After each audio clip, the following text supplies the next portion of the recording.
Door scenario playthrough. Right now we've got 3 players. 2 of them have already selected characters. Not Publix. Um, the third player is considering characters right now. This is the scenario that's going to be included in the Divine Blood Demon Next Door campaign book, which is focusing around civilians who happen to be either supernatural or connected to the supernatural.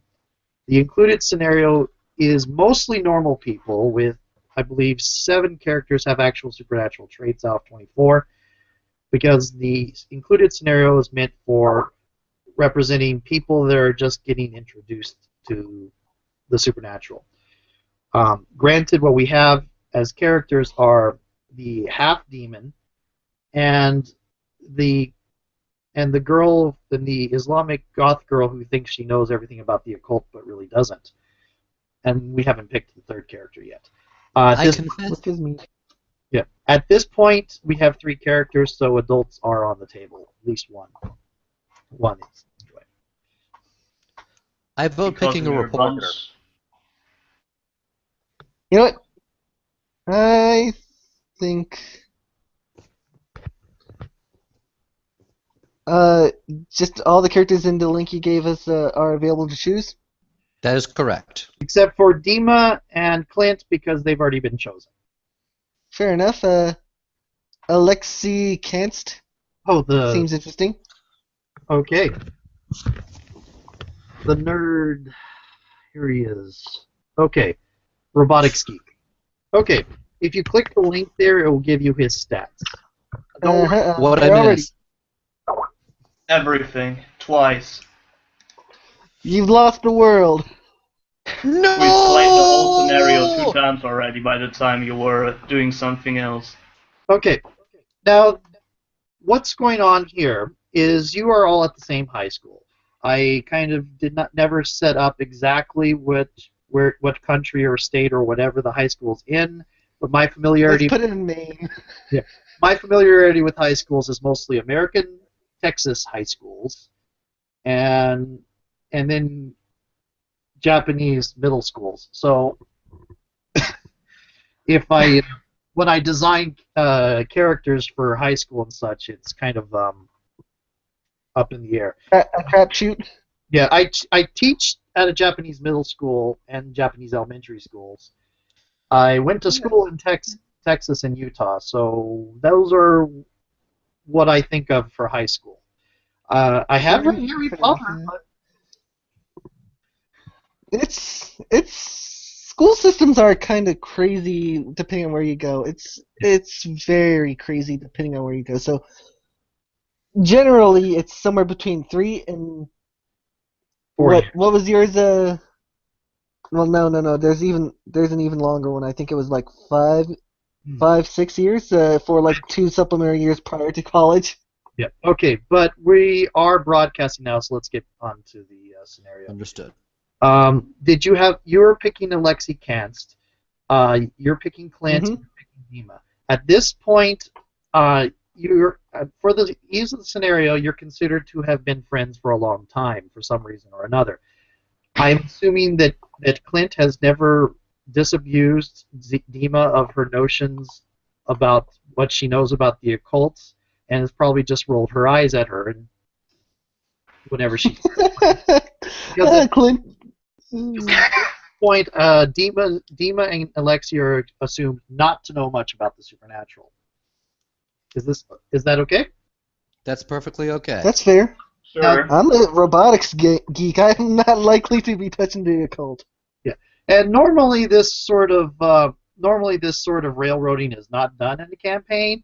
But this was designed for convention play and as a sample scenario. It So helps. yeah, you got a railroad to just get things started. Right. Exactly. Okay. Make sure. Choo-choo. So now today's at the school. You're having a fundraising fair, trying to raise money for the different clubs, the different classes, different sporting groups, whatever. Your group is trying to raise funds for whatever club you have, whether it's role playing, the robotics club, or whatever. I know that that Alexi's goal in life is to design uprights, which are mecha. Yes, they exist. So yes, in this world, giant robots are perfectly realistic. And available to students. No, they're not available to students. Maybe some are, but those would mostly would be construction types, and when you use them on a job. Civilian ones are construction mostly, and they get to about 15, 17 feet tall. But yeah.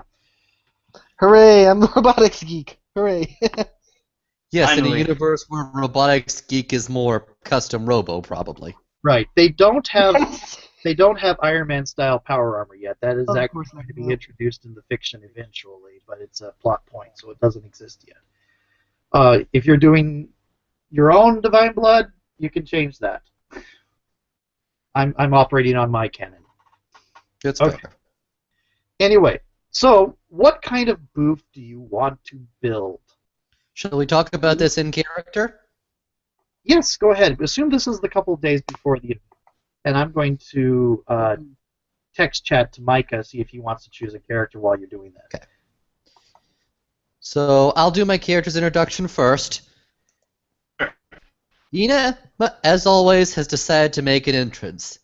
In this case, wearing an all-black outfit with the latest trimming she can get, she walks to the collection of desks and does fingers. Greetings, mortals. I have decided the perfect booth. We shall have a booth showing my latest plan. I shall become a djinn, free and immortal, capable of granting any wish we desire. And with this power, I will grant us the most popular... Wait, I actually don't know what we'd wish for once I actually got the power to grant wishes. That would be problematic. So no ideas what to do once I become immortal and all-powerful. Right.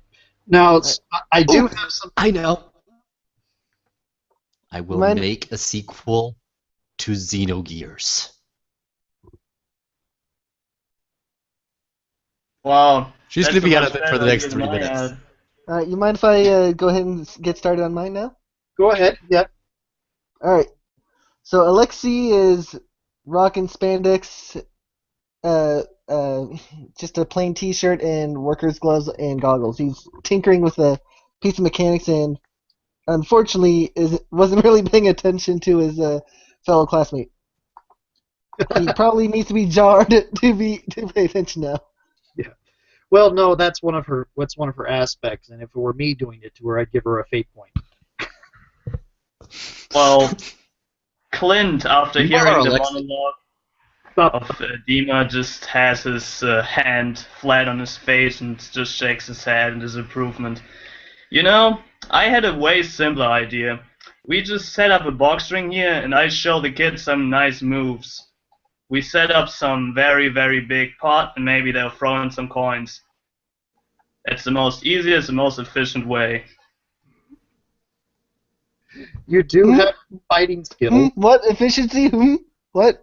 What are we talking about now? We could build a small robot to punch him in the face. And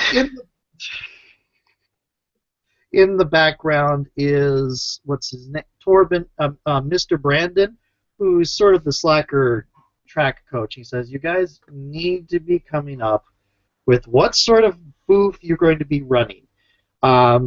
You want to? I don't think a boxing ring is going to get past the application stage. What? Shooting gallery, goldfish scooping, dunking booth, whatever." Rock'em Sock'em Robots revamped? How do you guys Could think? we make the robot mimic what he does? Points to Clint.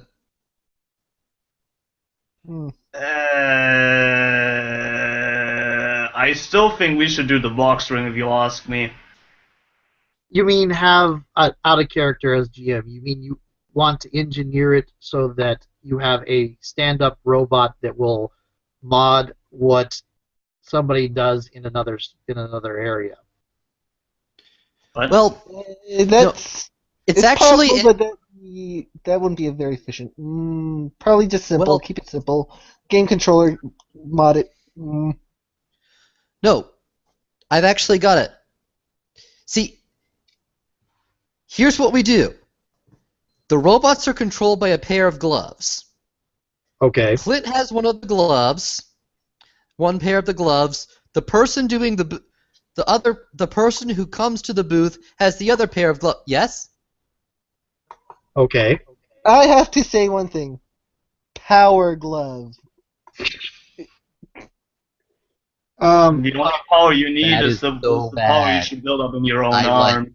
Out of character, I would say that level of technology is doable by a student with Alexi's stats. So here's what we do. We get 4 power gloves. I can probably find one of my old ones. 2 of the robots are controlled by the power gloves. Maybe I can see if I don't know if I have an old Rob that we could use. One of the robots is controlled by the power gloves. One is controlled by the other person with the power glove girls. They see if they can beat Clint in a boxing match. Ha! And And what they do we don't do even- with the, what do Meanwhile, we do with the other 2 boxing power gloves? You said 4. Yeah, I 2 need to gloves as to well. Clint, 2 gloves to the other person.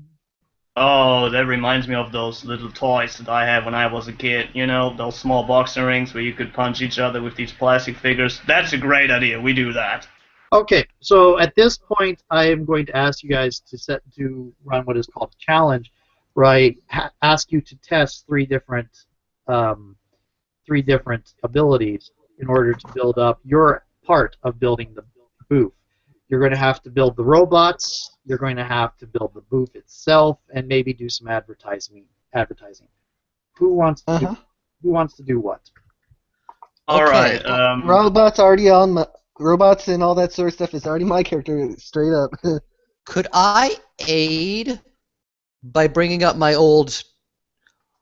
Since my character's a big-time gamer, they'd probably have, like, we mentioned the power gloves straight off, so my character would likely have some old gear that can be used to mod. I mean, the power glove would actually be a good idea since it already has controls built in, and I do believe didn't the power glove actually use finger movements to control it. So that give them a extra bonus to getting started. And hold on one second. This is my portable gaming rig gear aspect. Yeah. I can use a fate point to get a +2 to the roll to do it. Yes. There's going to be 3 rolls for each of you. Who wants to go first? Fate point. Hold on. I didn't even set my idea. I'm still not quite certain about the stats and all that. Okay, sorry about that. We had that discussion before I started the broadcast. My apologies. Uh-huh. You have a set of stats. The stats list, when you make a die roll, it'll be somewhere between -4 and +4. Your stats will add to that roll. You try to beat the difficulty. The average difficulty is going to be about 3. That's an average difficulty. For something on this level, I might say 4 or 5. But if you notice, Alexi's craft is 4. He's got bonuses to robotics and bonuses to crafting. So he ends up with like a +8. So, fate points, if you look down at the bottom of your sheet, it says refresh. That's how many fate points you start with. You spend fate points to use your aspects to either get a +2, a reroll, or to add a narrative effect. And you gain fate points when I use your aspects to make something bad happen to you. Ooh, okay. Yeah, that sounds a little familiar, like a Don't Rest Your Head, except a little bit more immediate. Right. If you play the Dresden Files RPG or Fate Core, this is pretty much that system. Luke. Yes? Is Don't Rest Your Head a Fate system game? I've never actually played Don't Rest Your Head, so I wouldn't know. Okay, then. Answers that question. But since we're doing rolls, can I do one to help gather the resources and make Alexi's stuff easier? That's pretty much. You can go ahead and aid Alexi. I'll let you guys do maneuvers to aid. What you would do is you'd call it doing a maneuver. It creates a temporary aspect that somebody can use for free to get an extra bonus to the roll. Okay. All right, yeah. So Could I use it to take up one of the 3 rolls Alexi has to do? I'm sorry. Repeat that again. Can I? You say it takes 3. It'll be a total of 9 rolls, right? Pretty much, because I want everybody to do a little bit of everything. Everybody to be involved. Okay. I'll probably. So, Come on. shall I do that to be roll 1 of the building the robots? What we can do is we can set up your challenge as helping out Alexi's challenge. You're gathering the material. That works. And let me go ahead and look to see what I would pick for you. I'm going to go ahead and say resources, persuasion, and willpower. And I'm going to say it's going to be a difficulty 4. So you're going to need to get a roll of 4 or higher on the dice. Okay. So for resources, Yes. so the first roll, I'm going to invoke my gear aspect for 1 fate point, Okay. and that'll give me a +2. So I'll have a total of 4 before I roll. Important note: you can spend fate points after the roll. So usually you want to wait until you see if your roll is successful before spending. Oh yeah, so that makes it even better in that case, because then you can physically actually alter the roll. Apologies. Yes. This game is set up. That Fate system is set up to have ultra competent characters, and it's generally geared towards doing dashing, daring do. It lets you pretty much decide when and where you want your critical successes. And critical. So it's higher than low-level D&D, but less awesome than, say, Omnobilis or Exalted. Exalted is at an extreme power level that's really Fate. I know hasn't handled. I haven't seen Fate handle. I'm pretty sure that some of the Fate versions can handle that power level, but yeah. I generally prefer the Fate system to the Exalted system, but that's just me. I purposely picked the 2 most ridiculously overpowered games that I could think of. And I've heard a lot about Knuckles. I haven't actually played it yet. But anyway, right now you're at a 2. Let's Okay. Dima, where are you? If you use intimidation in your persuasion, you get a +2 Hold on.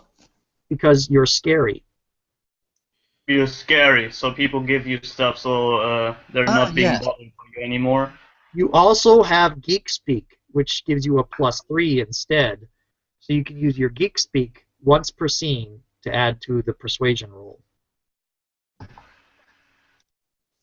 Okay, hold on 1 second.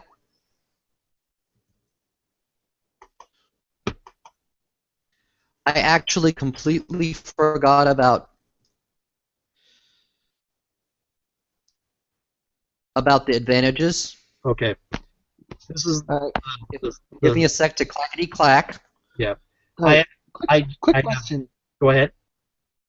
From +4 to -4, is that including a 0 or is it forgetting 0? So it's That's like including a 0. The most common result is a 0. all right. You roll four 6-sided dice. On each 6-sided dice, there's 2 minuses, 2 blanks, and 2 pluses.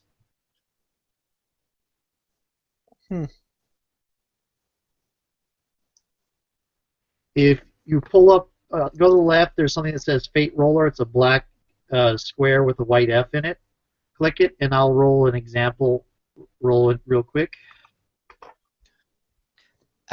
Click the where now? Go to the left of the Hangout screen. There's a black square with a white F.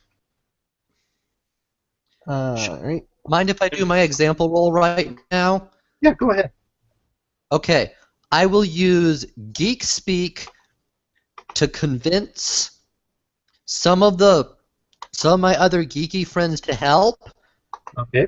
because this is going to be awesome, We're in and we'll montage mode. bring back Rock'em Sock'em Robots, and possibly lead to Rock'em Sock'em Robots with uprights. Uh-huh. So much Just chaos. Rock'em Sock'em Robots controlled by Power Gloves, and then we scale this up with uprights. And now I'm thinking of Custom Robo again. Thinking of what? Custom Robo. Yeah, pretty much. Custom Robo was what I was thinking of too. So that'll be I start with a +5. So Minus. where's that white dice thing again? Is it on our Hangout screen? Okay, go to the left where you see a pin at the top, chat, screen share. You have to put your mouse over it. Do you see it, Meso Joe? Just a moment here. Give me a moment. I'm a little unused to Hangout, so just give No, me... don't worry. Everybody is not used to Hangouts. Meso Joe, is your mouse in the far... Okay. Am I sharing? I tried to hit screen share. There we go. Okay. Okay. Uh-huh. Now, where my mouse is, right here, click clicking that. it. Alright, Click found the it. F. We're going to have such trouble demonstrating my game because we're having such trouble with Google Plus. That's actually another difficulty. We're playing this on very hard mode. Yeah. Okay. Alright. So Mitchell Anderson, you got a +3. Now, Mitch, that'd be Dima. Dima got a +3, which means her friends are a little bit interested, but not quite. And I Just a moment. will donate. I will spend a fate point to get +2 using portable gaming rig.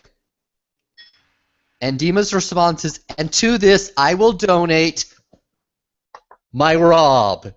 And I hold up an original NES mint condition ROB. Okay. Now, if you hadn't done that, you're now going up to a 5, which means you passed this one. If you Exactly. hadn't done that, you could still succeed with costs, where I would make the end result of your challenge maybe a little bit less successful than it would have otherwise been. But the overall result of the challenge is weighted until I get to all 3 of your rolls. Exactly. Now, the next one is for, you're going to do resources or willpower. Either one. You can do them in either order you want. Let's see. Resources first. Okay. I probably shouldn't have invoked that aspect. Which aspect did you invoke? I invoked the gear aspect, which was incorrect. It helps mainly with resources, right? Right. Well, that marker is supposed to be that marker of resources on the specialties is implying is giving you an idea of what it means. It really isn't. If I had known you were doing that one, I thought you were doing the one that you have gamer friends. No, I Oh. was using the gear aspect to talk to my gamer friends. You should probably use the Video Gamers and Tabletop Gamers Unite aspect. Yeah, I'll switch them instead of donating ROB. Yeah. I just point out some of the favors I've did for them, Okay. such as getting a guy a copy of an RPG that wasn't actually in town. Right. Got it. Or, my granting Mass authentic Effect. occult Right. magic. Fair to the enough. DM. I'm just thinking about something I could do for like a for like later after the robotics, like building the booth, like what I could do to help with that for. But Yep. back Well- back to the whole robotics thing. What should I do for my character? Well, let's. You can think. You could just imagine yourself building whatever robots. I know you're not a roboticist, so you wouldn't actually know. I'm not either. But we're basically in montage mode right now. So just imagine your character in montage. I still have to do 2 more rolls with Dima to see how her effort plays out, Okay. and then I can move on to you, and we can help you real quick. And I'm just usually I would do this. He does a roll, you do a roll, and then Sonia does a roll. But I want an example of one done first. exactly. And in this case, since I don't have any advantages for resources yet, Yeah. I'll just have to use resources pure. Yeah. The whole deception, speak multiple languages, and geek speak won't help with this. He's So mostly let's just social based. Yeah. hope I get lucky. So far so good, but that's a 2. Yeah. You are off by 2. Again, you can succeed with cost, or you can spend the fate point off of your resources, your portable gaming rig. I will spend my own resources and donate a Rob. Okay. Because I just really like that idea besides. Okay. I'm sort of if you guys are long-term friends, I'm sort of imagining Alexian created your portable gaming gig anyway. Oh, of course. But Probably. this is less my portable gaming rig as I'd fluff it is older things that I used from previous rigs. Right. Like if you're a gamer, you'd have old PlayStation 2 controllers. So I figure she's geeky enough. I had a Rob for my old NES. Yeah. I bought it at a con for $50. Yeah. Okay. And you'll now, be happy to have it gone. Yeah. These games. Last roll on your challenge is going to be the willpower one to see this through. Let's see.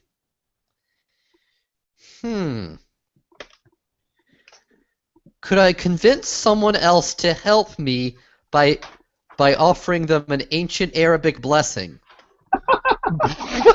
What? The I blessing guess? is mana mana mana mana mana mana mana mana.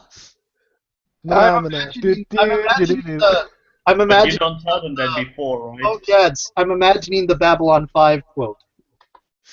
Phenomena. one? Do. Oh, the old Egyptian prayer. I can't remember what it is off the top of my head, but it's the episode with the explorer vessel, Sheridan and his old friend talking.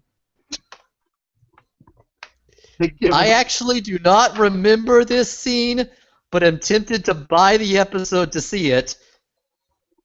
Actually, hold on. 5. Yeah. Old Egyptian blessing. Yeah.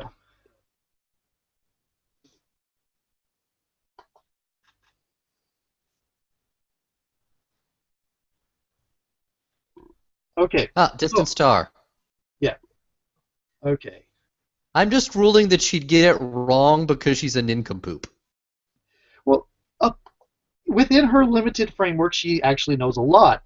The problem is the basis what she's going off of is really well described nonsense. Or to put it another way, she thinks she's in cyberpunk, but she's actually in urban fantasy.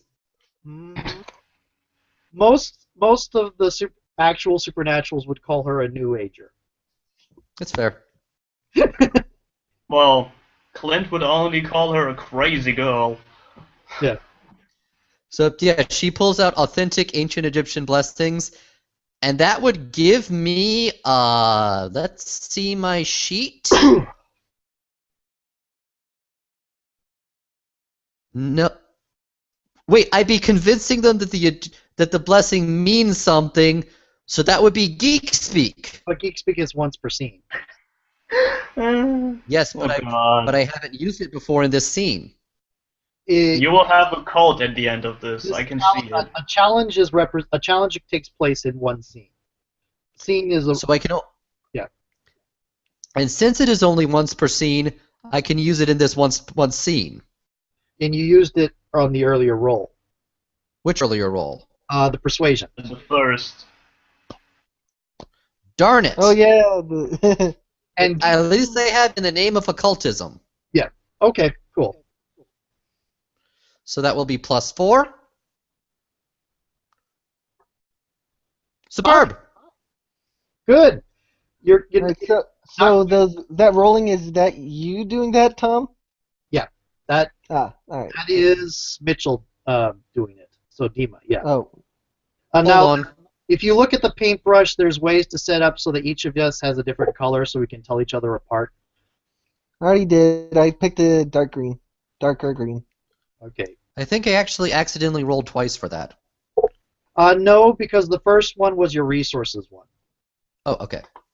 So Yeah, but then there was a second one that I got that I rolled as fair. the first one was the persuasion. That was your geek. Okay. The second one was your resources. The third one was your willpower. Okay.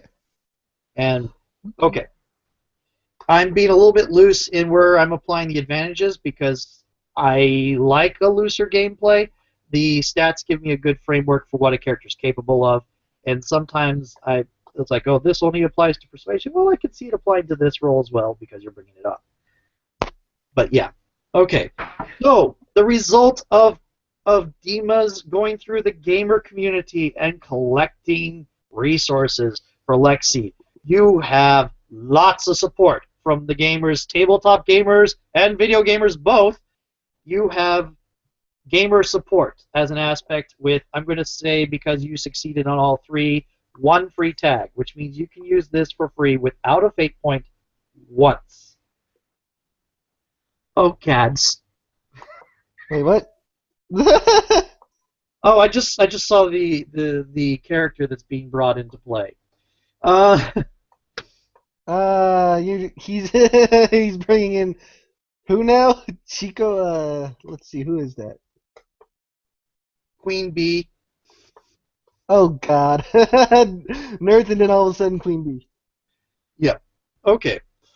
As soon as you're ready, Mika, I will as soon as you're ready, I will unmute you.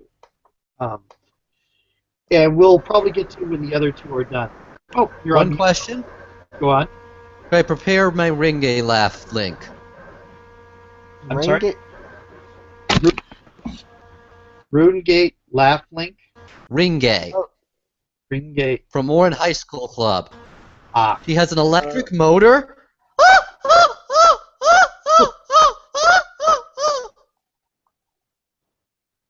Got it. Okay. What was that? That was an attempt at Naga or Kodachi or Ieka or any of the other laugh chortlers from anime. Oh, oh yeah, that. No, that's good. No. She actually does do it in a robotic tone. Yeah. Oh, okay. Yeah. Exactly. Anyway, Reminds me of Buzzsaw. which is really amusing when you watch it on anime until you're living in Korea and you see people doing it in real life. Also, does anyone hear buzzing? Yeah, I think that's some feedback on Micah's. Yeah, probably. Might want to turn down mic sensitivity or something. Yeah, but was it? Yeah, don't worry about it. There's lots of issues with live chat sometimes. Anyway, so you have a free aspect, and it's going to be called Gamer Support. It has 1 tag, which means you can use it once for free. Afterwards, you have to spend a fate point on it if you want to use it. And the reason why you would have multiple aspects is because you can use more than one aspect on a roll. It shouldn't be too terribly necessary for this situation. But just in case. It's Yeah. good. And what was that about free? Okay. I had him set up, basically what his challenge is, he got 3 successes, so he created an aspect for you that has 1 free, what we call a tag. You can use it once for free. Oh, okay. Yeah. So instead of spending a fate point, I would be able to use that. Right, and then the tag goes away, and I'm going to write myself down a note that there's a tag, Yeah, it's right now. Just type it in a word pad or something. Right. I'm usually doing this on Roll20, and so I usually keep track of it on the map. I actually am using my emergency stuff notepad I use for miscellaneous stuff. Right. I have Okay. some of my stats. If he had been less successful, like maybe only succeeded once, I would have made it a boost, which is free use, but once you use it, it goes away. So instead of instead of relying on aspects, it would be just like what, +1? No, it's a it's an aspect. It gives you a +2 as normal, but you use it once and it goes away. You can't reuse it. So, example, if you got a boost for gamer okay. support, you can use them once and they just kind of head away bored. Right. Okay, yeah, all right. It would have Get been. it, so- I would have called it token support if it had been a boost. Uh-huh. That's actually nice. You can also maneuver to add tags to existing aspects, but we'll save that for later. We might not get into all the different complexities that you can do with aspects of that in this game. The main thing is to get through the scenario. So you are now making the robots. And Clint, what is your character doing for the booth? I thought that I could help with the advertisement, and this is by, walking around and asking people to come. But I'm not going to do this alone. I'm actually going to call on my gang to help me, because they should come and do something useful for once.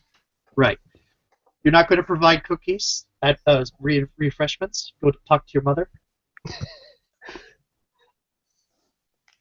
You really, really have luck that you caught me on a really, really good day. Otherwise, we'd be talking now.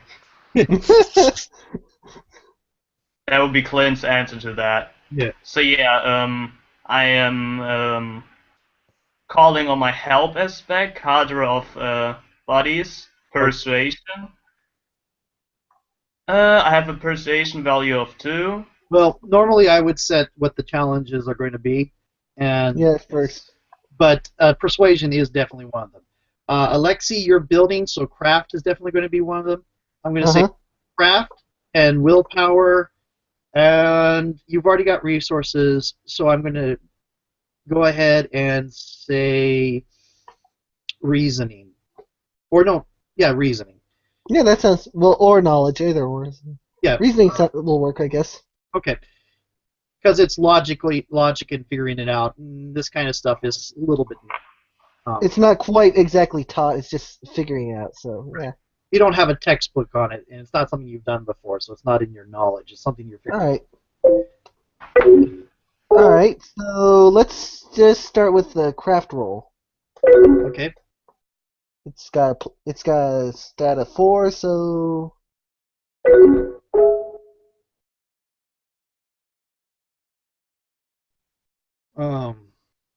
Yes. Just a second, I gotta tell someone. I hear someone's beeping quite a lot. My apology. Don't worry about it.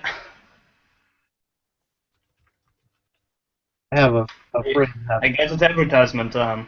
Now we need an advertisement running here through the screen.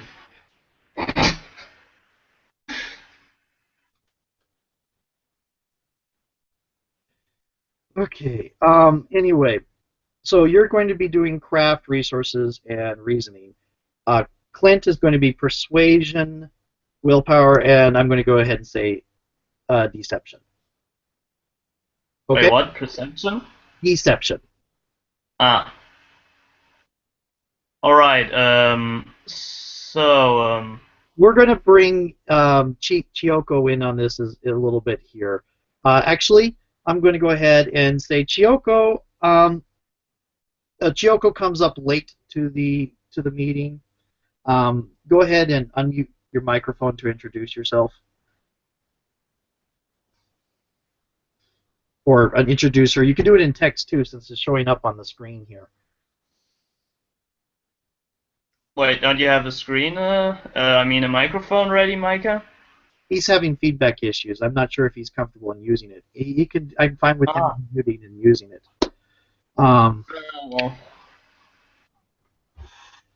That's why we have push to talk in my normal group. But anyway, go ahead and type out Chioko's introduction, and we'll get to your 3 challenges since we've done the example challenge, and we'll run all 3 of your challenges 1 roll at a time each. Alright. So, I'm waiting for the introduction, or should I roll? Go ahead and do 1 roll each of yours, and while Micah's typing up his introduction. That'll be fine. Alright, let's see. So I'm using my, what was it? I use my persuasion, which is 2, You can use and I'm using my, you can yes? use them in any order you want. Persuasion is 2, and you're going to be using your cadre of buddies. I would suggest Yes. waiting until after you've made the roll to use that fate point, but go ahead.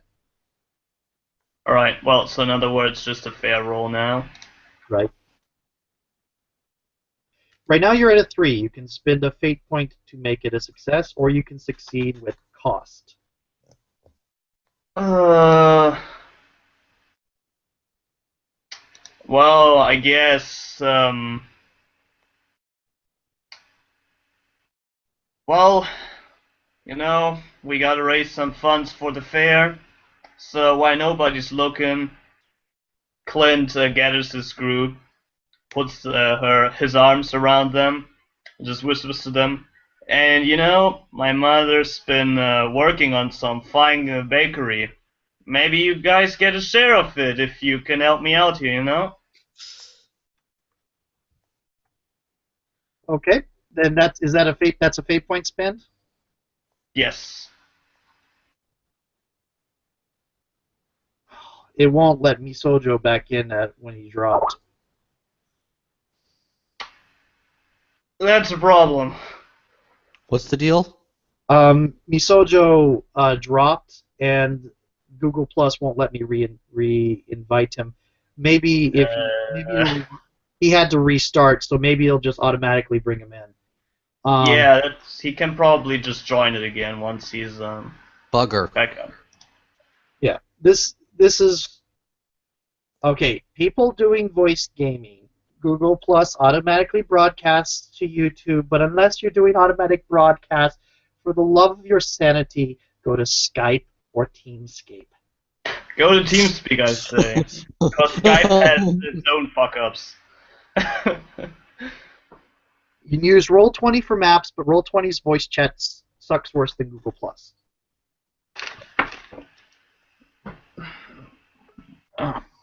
Okay, anyway, that is a success on yours. Micah, if you want to either unmute temporarily so you can talk, or there you go. Chihoko walks up looking like $1,000,000 as always. She looks at the gathering of necessary plebeians and sighs. What are you all trying to do? Clint gives Chiyoko a very disapproval look. Just goes, so Prince is showing up for the party as well? Well, basically, we're doing work out here.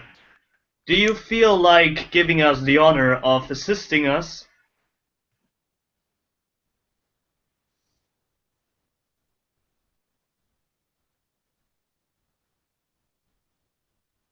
Okay.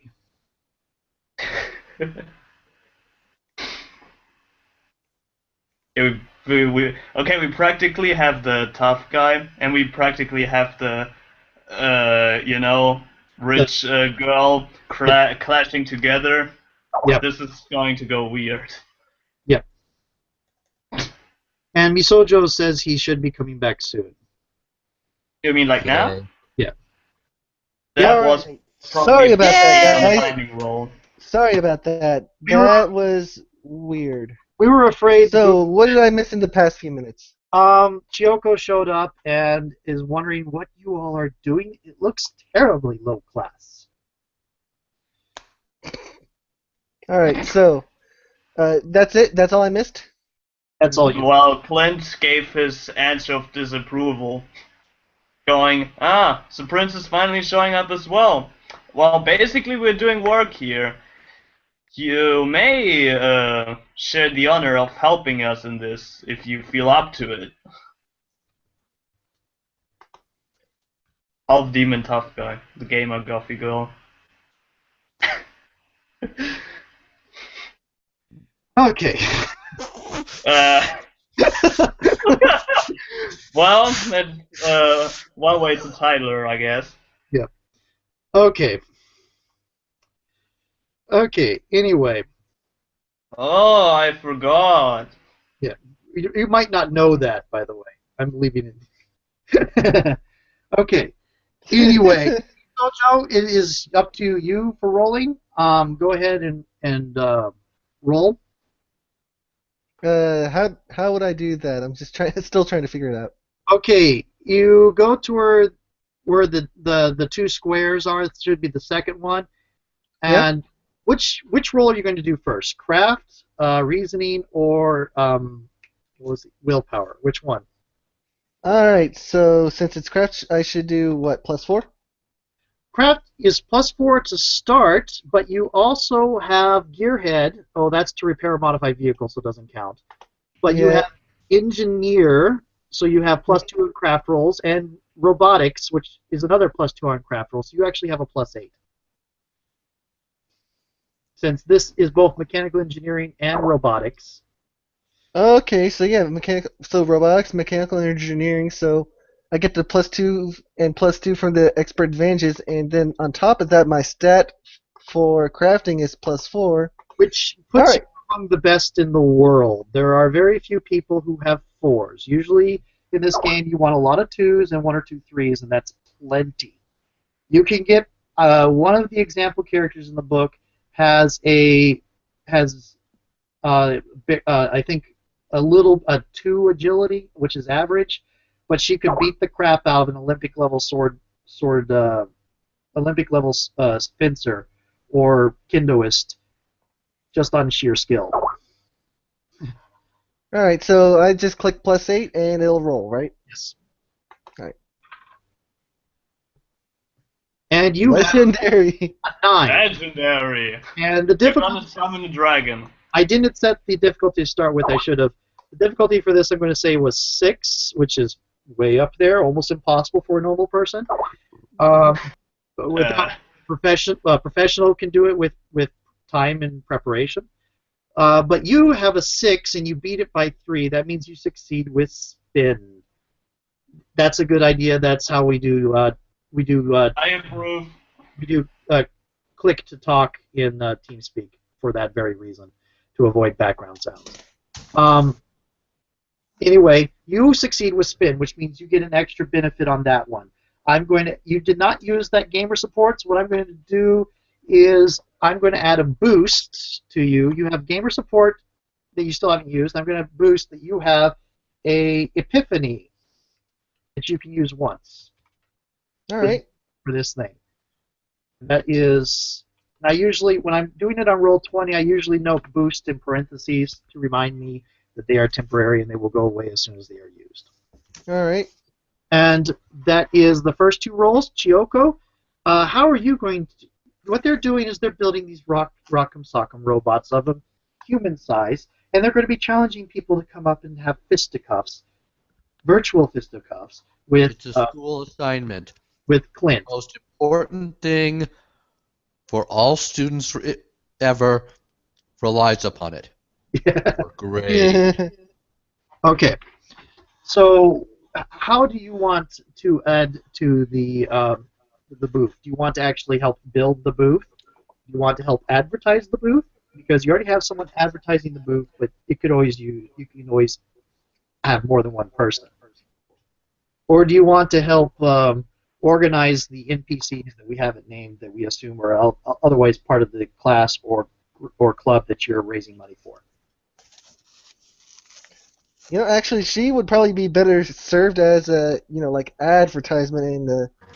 Well, Zoe, your character would probably be better at physical labor, which would probably be, the building of the actual booth. I think so. I'm gonna. Micah is about to talk here, so I'm sorry to cut you off, but I want to give Micah. Okay, go ahead. It's like being the wonderful rich kid.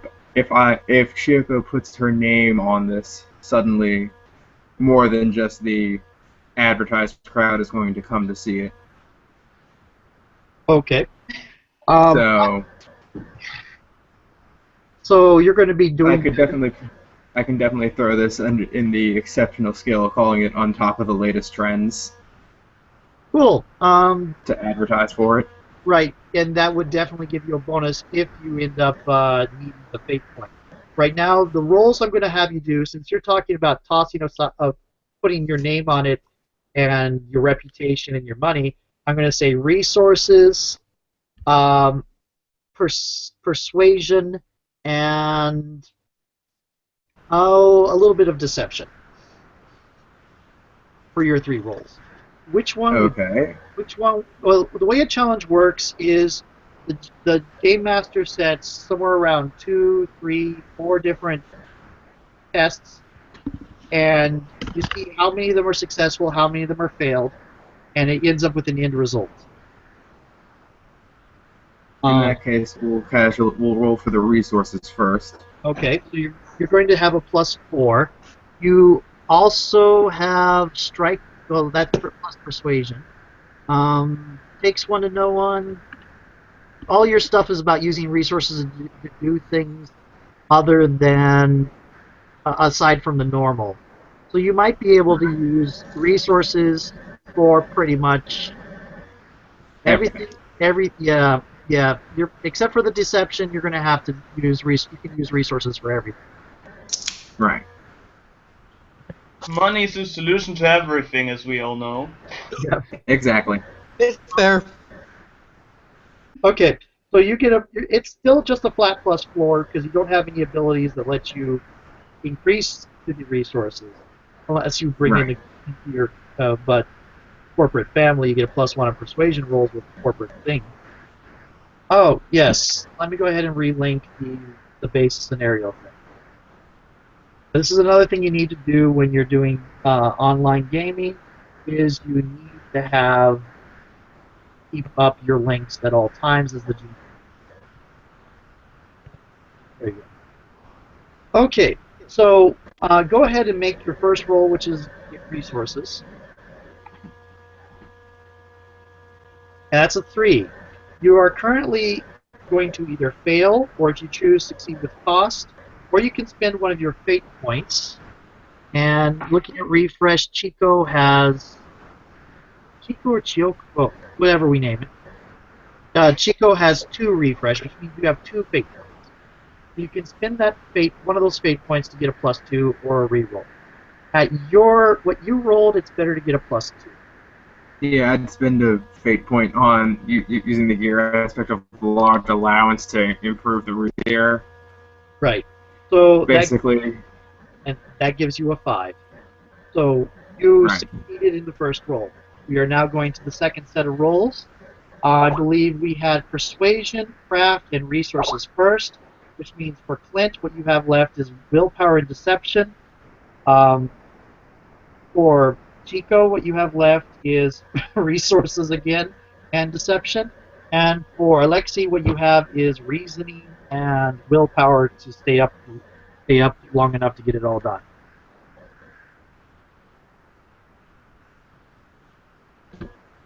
So which ones do you want to go? And I apologize for making this so that Mitch is sitting and watching all 3. But we used him as the example. It's okay. I actually GM'd a Fate RPG before, so I'm perfectly fine doing the example. Okay. I think I'm gonna go ahead and do Will for to start off. So that'd be a plus. Yep, I don't really seem to have any bonuses or aspects that would add on to it. You can use your epiphany because you're riding the high of your epiphany if you need to, or you can use the gamer support because they can provide surge or other versions of highly poisonous caffeine. Or like an extra pair of hands just to help take off some load, so it's not exactly as strenuous. So, well, I think I'm gonna use that extra buddy stuff. So, what would that end up causing the roll to start off as? You don't want to use your tags until after the roll. All right. So I'm just gonna start with +2 then, because that's pretty much all it is—a flat +2. Right. Ow. -1. So remember, you can use more than one fate point. You can complete at cost, which means I add a negative into your success. You can just flat out fail, which doesn't mean the entire project fails. It just means I make a little note of it for later in the scenario. That something could go wrong. Or you can spend. You would have to spend 2 fate points, the equivalent of 2 fate points, to get it up to a success. And the necessary what's the difficulty? 4. Sorry, if I don't say it, it's 4. If I don't say it, ask me. It'll usually be 3 or 4. I'm saying 4 just to make it a little. In this system, if you set a difficulty at 4, that means they're usually going to have to spend a fate point. A 3, they're like it's about 50%, because most rolls are going to be made at +2. Mm-hmm. And what would happen now if I used that the whole extra buddies caffeine and aid? Well, the aspect would still be there, but you would not be able to use it for free again unless somebody maneuvered it to that. All right, so I can use that for free. Yes. So that's gonna add +2. So I'm already just 1 short of passing. And if I used a fate point here, I'd get it raised up enough that I would pass it. Right. Or As simple as that. Or you can use the Epiphany if you don't want to use a fate point. And the Epiphany, how much? What is the Epiphany? Is also a one-time thing, right? Yeah, the Epiphany is just a fate point. It's just like a fate point. It's just like the gamer support thing you got, except for afterwards, the aspect is completely gone. When you use the gamer support aspect, the tag went away, but the aspect is still there. So if you wanted to just put the So it's another +2. yes. All right. So, and if I just straight up used a fate point, it would Be the I same. would still be able to. All right. So But you know what? The Epiphany, is that good for most anything as well? anything related to this challenge. All right. So I'm a little leery about the next roll since that's also a flat 2. Okay. So I think I'm just gonna use a fate point for this one immediately. So Okay. I'm gonna use the gamers helping me with the going on into building it, and gonna use a fate point to just get me right over the difficulty. Okay. Got it. That So I'm puts down to 3. okay, and you are up. You got your second roll is a success. So Flint and Micah, which rolls do you want to do next?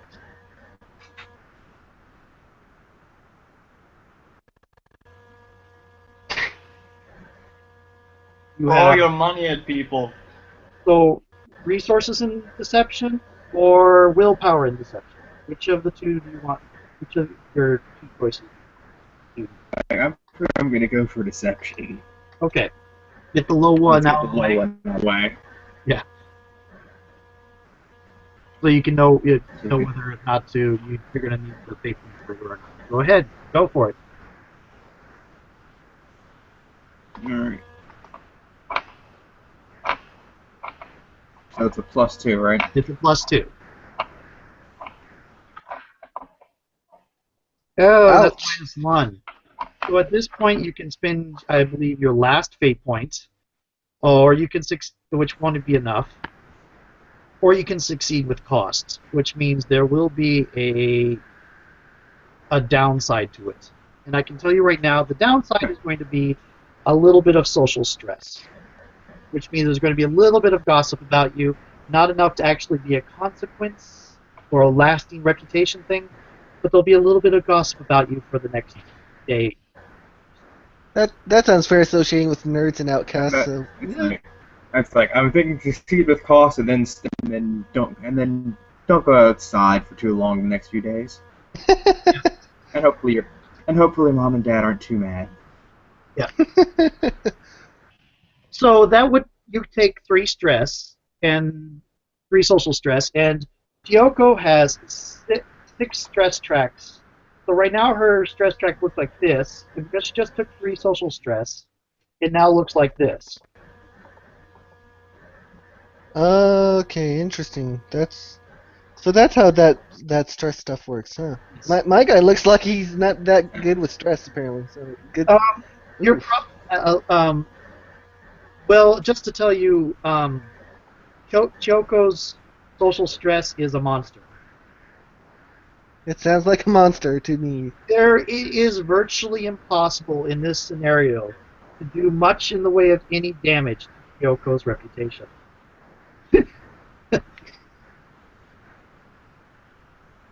Okay.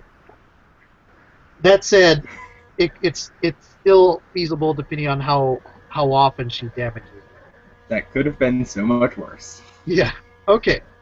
So you're going to succeed with 3 stress costs. And now we're going on to Clint. You want deception or willpower? Quick look at it. Well, since both is at 2, let's go with willpower here. Okay. For some reason, I have a feeling that I will be the one that sort of messes this up. Oh, whoa! A mediocre, and this is going to be again a deception 4. You can suffer a success with costs. And what it'll be in this case is I'm going to put a little bit of a depending on whether you succeed the next one or not, I will either add a negative boost or a negative aspect to your booth to roll against when we get to the end of the scenario. Oh, I can just see it now. The ring breaking apart. Oh, this isn't what he said it was going to be at all. The robots suddenly turn into Megazords, and we suddenly have a very big combat going on. Okay, so I'm going to add on to that. I don't know if it's a boost or an aspect yet, but right now you have overblown expectations as an aspect on your booth. Okay. Okay. Oh well. Now- But at least I succeeded. We don't know at which price, but I did. Yeah. So you're going to get people coming to the booth. Some are going to be a little bit disappointed. Now, I don't know how people can be disappointed with these giant life-size Rock'em Sock'em robots that are able to be controlled by power gloves. I know. And then punch the shit out of each other. You forgot that too. Okay, So That kind basically of comes with the entire fact that package. they're Rock'em Sock'em robots. we are now down to the last 3 rolls, which is reasoning, resources, and willpower. Alright, I'll take care of the reasoning first. Another flat 2. Okay. And I have 3 fate points and the epiphany. Yeah. Which is going to be very useful for reasoning if these rolls are anything to say. Right. Alright, ready? You're going to need it or succeed with costs. Alright, what's the difficulty with this? Again, we forgot to say it before. My apologies again. I'm going to say 5, which means your epiphany will get you a success. Alright, yeah, I definitely need an epiphany with this because... Yeah. Yeah. So, there we go. I succeed. Hooray. So, the robots are in perfect working order. They do exactly what Alexei wants them to do. In fact, some of them are even really impressive because of that legendary roll earlier. Okay. And then they explode. Yeah. No, exploding pure awesome. Okay. Go ahead and go on to the next. The next 2. It's going to be resources and willpower for the other 2.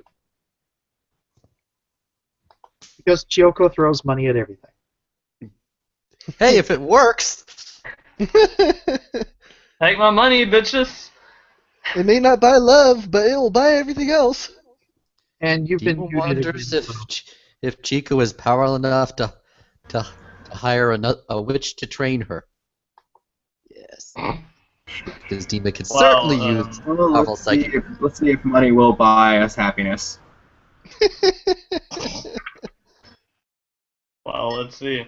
Well, yes, it will. Oh, wow. Holy crud. Turns out money does buy Fantastic. happiness. Okay, it's not quite with the spin, but if you wanted to get it with spin, you could spin a fate point to get it with spin. But I really wouldn't suggest Nope. it because all it really does Not is using the last one for that. basically you spend a fate point to get a fate point is what that would be. So That would be very useless at that point. uh, Yeah. It depends. In the game, it depends, because sometimes you can spend a fate point to add a tag to an aspect that anybody can use. But in this case, it's not overly useful. No one's getting it. Yeah, because everyone's working on their own thing currently. Okay, Alright, the last roll? go ahead. Yeah, what was the last roll again? Willpower? Willpower, yes. Well then. Oh god. Ouch. That's Ouch, a- Zoe. You have been very hurt with these rolls. They have- Well, I'm in the box club, I'm good. okay, so you're going to end up. Well, you can say succeed with cost, or you could just fail if you want. Let's just safely say that I am fine to fail for once. Okay, now you succeeded. Yeah, that's pretty much what it is.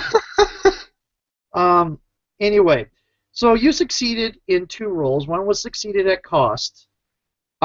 So what I'm going to do is that overblown expectations is an aspect against you, but you do have lots of hype, and you have innovative life-size Rock'em Sock'em robots, and I'm going to add a tag to that. And these are for later at the end of the session when we're rolling to see who has the best booth in the fair. We just destroyed the other fairs with the robots and we win automatically. I don't see a problem with that. Suspiciously similar to what Clint Fairblood did the last time I ran this scenario. He went around sabotaging all the other booths. Not that sort. Okay. Nah, sabotaging, behind the scenes. We don't need that. We just show everyone that we had the best robots anyway. Bryceland, did you ever see The Librarians? Yes, I did. I'm The getting only a issue mental is image that of that that's science fair. Yes. Okay, so we also have high-class advertising as the courtesy of Chiyoko. So we have Yeah, that's the only. three full The only aspects in positive on your booth. Now, the next day, as you're putting the booth together, it's the day of the fundraising. The fundraising fair hasn't started yet, but you're putting everything together, and people are wandering around from booth doing different things. And as you're sitting there, somebody starts. This girl, everybody kind of knows her. You don't know her too well, but her name's Jess Cara. She's like the perfect girl next door. Everybody likes her, and she's nice to pretty much everybody. Hey. Greetings. Do you wish to have the aid of the master of the power glove? Oh, I'm sorry. So bad. Oh. See Anyway, you later. Dima grabs a drink of water. okay. In any Yes, case, her voice actually did give out while doing that. I'm reading that canon. Jess does kind of look over. It's like, oh, I'm sorry. It's like, I was just wondering, do you have any duct tape? We kind of need some. Somebody ran out over at my booth. Well, that's easy enough. My guy has everything. He always has his his gear aspect. Now Wait. Okay, everybody, please roll me empathy with a difficulty of 3. Alright, empathy. Let's see. Empathy? Wait, do I even have Oh, that yeah, okay. skill? Difficulty of 3. All right, everyone rolls it. Okay. It's basically the perceptive version of. It's the perceptive roll on the. All right. All right. So just give me a flat Receive 2 the for me. All right. Come on. Yes. Sweet merciful Christ in heaven! Hey, I succeeded. What? Without dooming myself. And I'm good. Luca, your turn. What? Everybody, That is a You are good group. the person. everybody except for Dima is noticing that Jess seems a bit distracted and out of sorts from her normal self. From what little you know about, what little contact you have with her, she's seen a little bit fidgety. And I have a fate point for Chiyoko because Chiyoko. Let's see, what were my which aspect is it? Okay, severe identity confusion. Chiyoko, you're feeling strangely attracted to this girl. Remember, you haven't even admitted really to yourself what your sexuality is. Yeah. Oh my Right. god! I was thinking like, darn it, I'm What the? Oh Huh? no, he was frozen in carbonite. You know what? Let's get on tape and see if she needs anything else. Okay. So, yeah, you're going to be reacting either uncomfortable to yourself or hanging on her, whichever one you want to do it, however you want to do it, but you're getting a fate point for acting in response to your attraction to this girl. Okay, so It's I be don't- fun. yeah, I don't know. I could really try. I could ask a little bit around. Thank you for your help. And she is really that fidgety and nervous about how she's talking. You know, something on your mind, maybe? You're weird, to say the least. Oh, weird? I'm not weird. No. Okay. Thank you for the duct tape. I'm going to start trying to go as soon as that. So, You can try alright, so persuasion or whatever other method you want to keep her here if you want to. But she's, at this point, freaking out a little bit and wanting to go. Intimidation. Well, I gotta currently- make her disturbed. I'm just no, kidding. whoa. You may be Alright, disturbing her, but who's Chiyoko better right now is persuasion? staring you down as if she's going to hire somebody to kill you.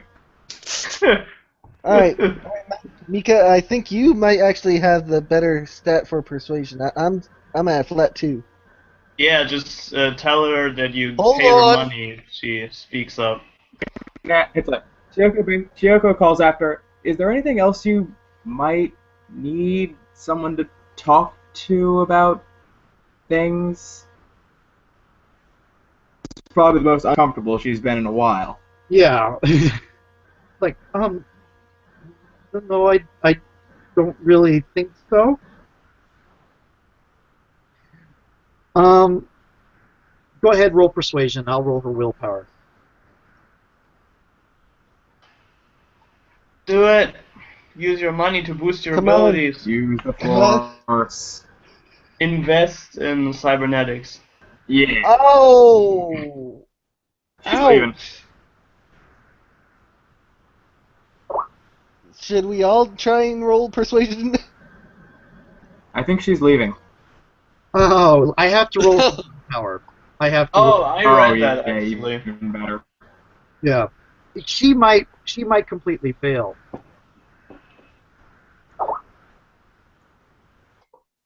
Okay. Lesbians! Lesbians everywhere! And she runs. Because Let's that not was go what that she was far. afraid about in No. the first place. Go, Like, considering she's even internally, I'm having this conflict. Let's not go that far. Actually, let's take this as far as we can go. Okay, that works. It's a boost. You've gotten her to hesitate. It's you've got a partial success. You've gotten her to hesitate. You do have 2 fate points you can spend if you want to push up. Also, you have striking looks, but Yeah. So that Do would they probably work on women? you don't. It only works against people with Depends on the trans. woman. the women. And I'm trying to think. It would work the other way. It would. No, you see, if Jess were 25, would be no question because she's a succubus and would be pansexual. Ah, And therefore, it would be. We're doing it right now. Right. But, well, no, it depends on because some of her particular ideal would tend to be monogamous. She would probably want to date first. But Waka waka. yeah, but she But I have money. doesn't. So I'm trying to see if striking looks would apply to children.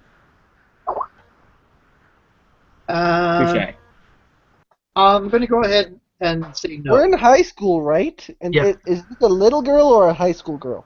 16, but she looks human 16, but her mental or emotional maturity doesn't come in until around mid-20s. Fair enough. So in other it's words, currently attempting to work with like a 12-year-old. we need to find out what them girls like. Sorry, Mike, I didn't. You But- need to buy a Alright, so face you want to do that fate point transplantation. thing? You want to spend a fate No. to get her to stay? Hold Or on. actually, No. he is hesitating. Somebody else can try again. Can I try? Oh, alright. My character Actually, has. my guy could try too. Gyoko, this is what happens. You say it's like he's kind of hesitating. There's definitely some. She's looking at Gyoko and kind of. There's definitely something that she's kind of nervous about, but she's not sure if she wants to say anything. You've gotten her to hesitate. And Dima? Okay. For Dima, Stop for a step. do you seek knowledge? For I am a master of all manners of occult and darkness. I know how to do. I know how to solve whatever whatever you wish. The ancient knowledge of the jinn is at my command. You'll need a psychologist after this. I feel like this will actually succeed better than me. Clint, I have a fate point for you. Yes? I will give you a fate point if you call bullshit on Dima. Hey! Clint stands looking over with a very nonplussed look at Dima and just goes, "Hey, I think I heard that from somewhere. Are you quoting some sci-fi series there? I think you're the one who needs the attention first."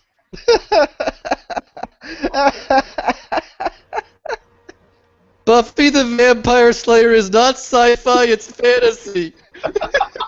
Whatever. Okay. The Master was the best villain in the series and he died far too soon. But he was a villain. That was his point. He was the bad guy, so he needed to kept be done. Spike for 5 seasons.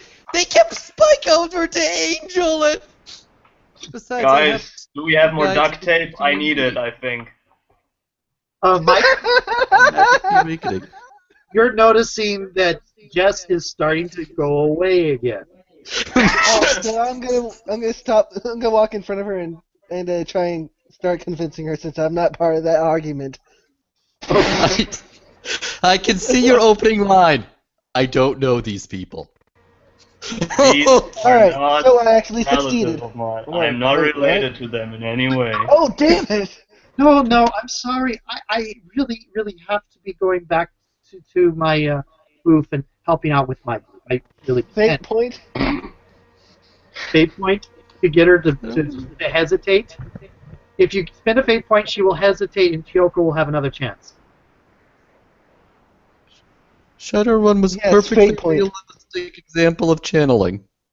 All right, so I'm down to 2 fate points. All right. Okay, Kyoko. Alexi has caused her to pause. She said, "Well, I shouldn't go because I have people I need to help." And Kyoko, you have another chance while these two are off arguing about Buffy the Vampire Slayer. Oh boy. Chieko approaches, gets a few steps short of putting her hand on her shoulder. Ignoring Mika? them, if you really have anything you need to talk to, I'm here. Okay. And go ahead and give me the persuasion roll. Let's- Go roll a 10. Oh no! She rolled a 0. Yeah, you live Ouch. in times, Clint. Come on, let's see a bad roll. Let's see a bad roll. Ouch. Come on, I got half of it. Come on. Oh, Yes! God. don't worry. Let's say, nope. You So, probably get creepy or I think she's something. leaving. at this point, she looks. You're running across the fact that, of course, you don't know this, and she really doesn't either, since she doesn't know what's going on with her. You're running across an appeal to a. You're basically making an appeal to someone with a 8 to 10-year-old concept of emotions, and Nice. you're using a teenage concept of emotions. So there's a Ooh. little bit of disconnect. It's like, no, I have to go. I promised I need to go. Her intelligence and body are at 16-year-old human. Her sexuality and emotions are at about 8 to 10. Ow. Okay, This yeah. is the guy who's. This is the kind of person whose general idea of what girlfriends and boyfriends do is cuddle. Yes. I'll be honest, this sounds like the reverse situation of the friggin' dragon lollies. Yes. Okay. So that pretty much handles that. What I want everybody to do now is to please roll your metabolic, which for most of you is going to be 0. I think Clint is the only one that has. Yeah, Clint has a 2. Oof. I got Damn. 0. Yeah. Hold on. Mediocre. Yep. Also Ouch. thrice. What the fuck? Oh no! These +2 were really helpful. Okay, I'm ruling that one's Dima's fault because she did look directly at Clint and say the darkest, deepest curse she knows. May you live in interesting times.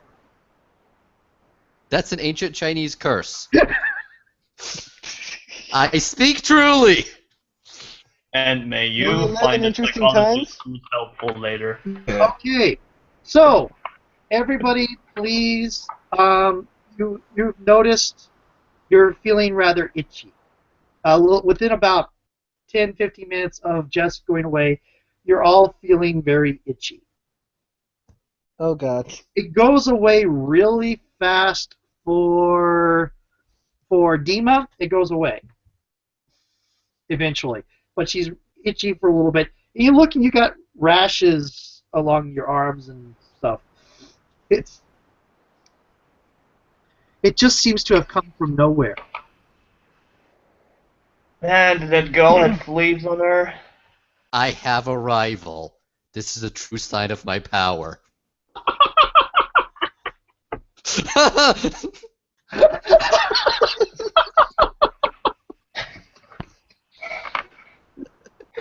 Oh god.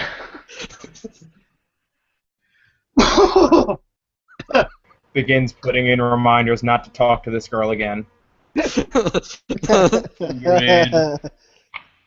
And to think I almost it's an touched it. actual curse. No, really, I think I have it in my local copy of religious texts. May you live in interesting times, is that it? No, I'm talking about rashes, boils, etc.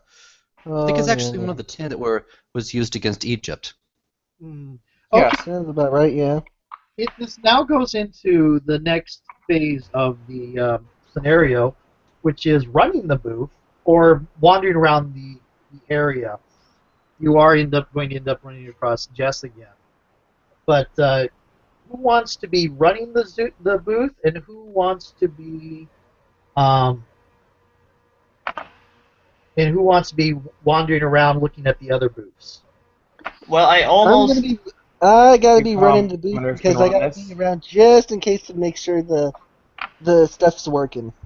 Okay. Yeah, I believe probably general have agreement was that Clint would provide the I can't foe. stick, I would I can't probably stick my have nose to- high enough for this.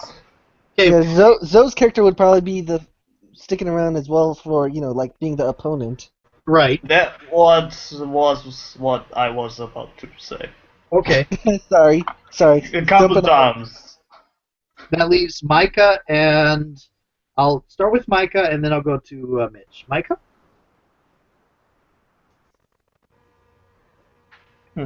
Your What if you caught dead? your webcam is very intimidating, by the way. Stone face. I'm larger than everybody else right now.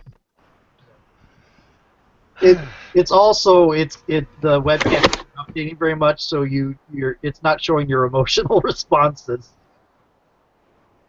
And then Sweet. maybe he has no emotional responses.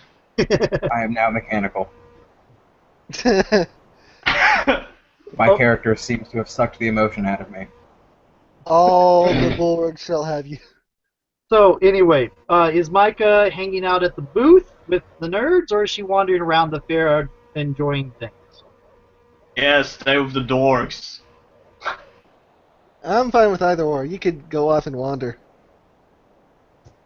My This guy's is fine as long as you can From the tinker. high school host club, the commoners can handle the booth. Okay, you're going to go to the host club. Okay, I know exactly who's running that. Commoners. Time to bring up the half kits.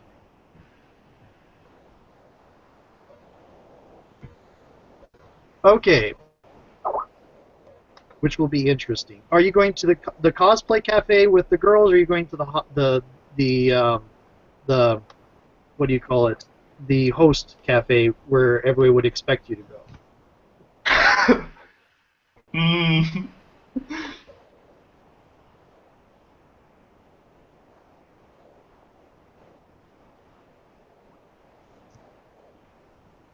And the entire world stands still while Shioko was choosing her cafe of choice. Okay. You're going to a cafe, cosplay cafe with them? Or was that, I was off Right. screen, so I didn't see who actually talked.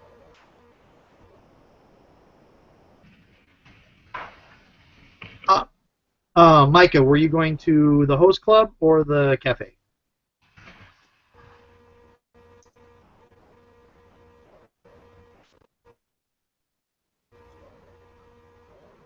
Type it out if you're having troubles with your mic. Host club. Oh, is Chiyoko going to the cafe, or is she going to the host club?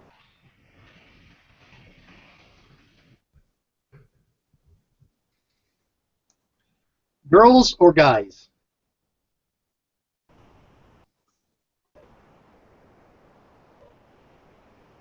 Huh? Did we lose Micah?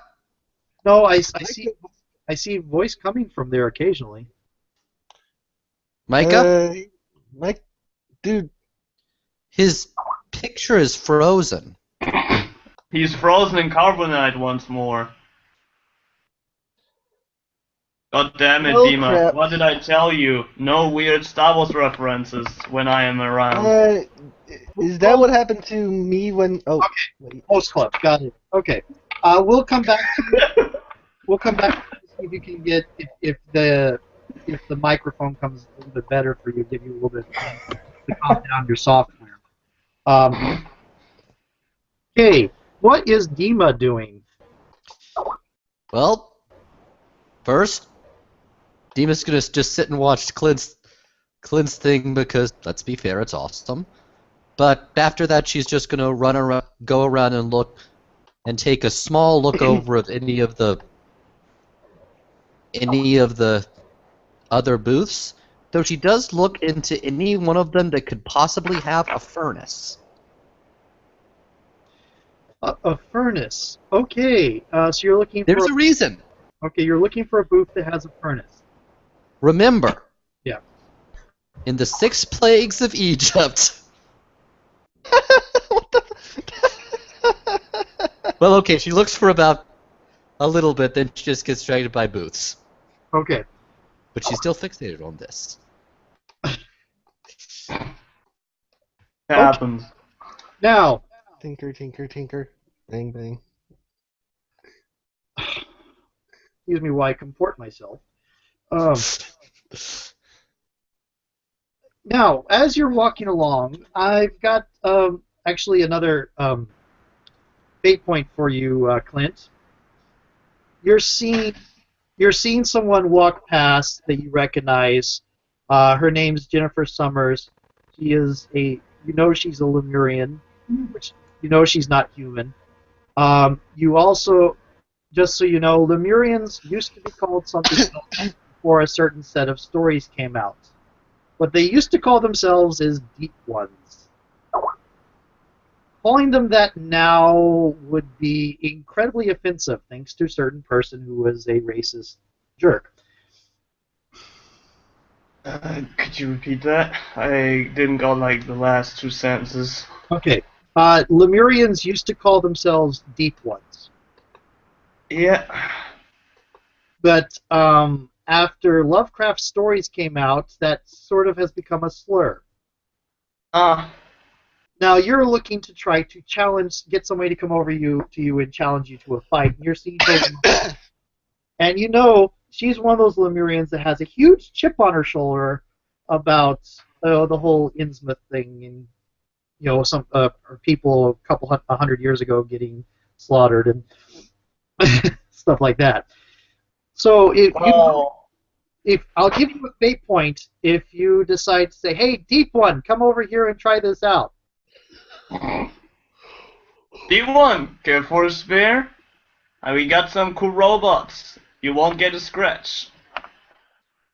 That's not quite. Yeah. You're insulting her. You're goading her. Yeah. She stops, turns slowly around, narrows her eyes, and comes right up and says, "Okay, how much to beat the crap out of the jerk?" We'll see. Okay. I'm standing around blinking like, and I turn to the Flint and blink some more. Blink at her some more. And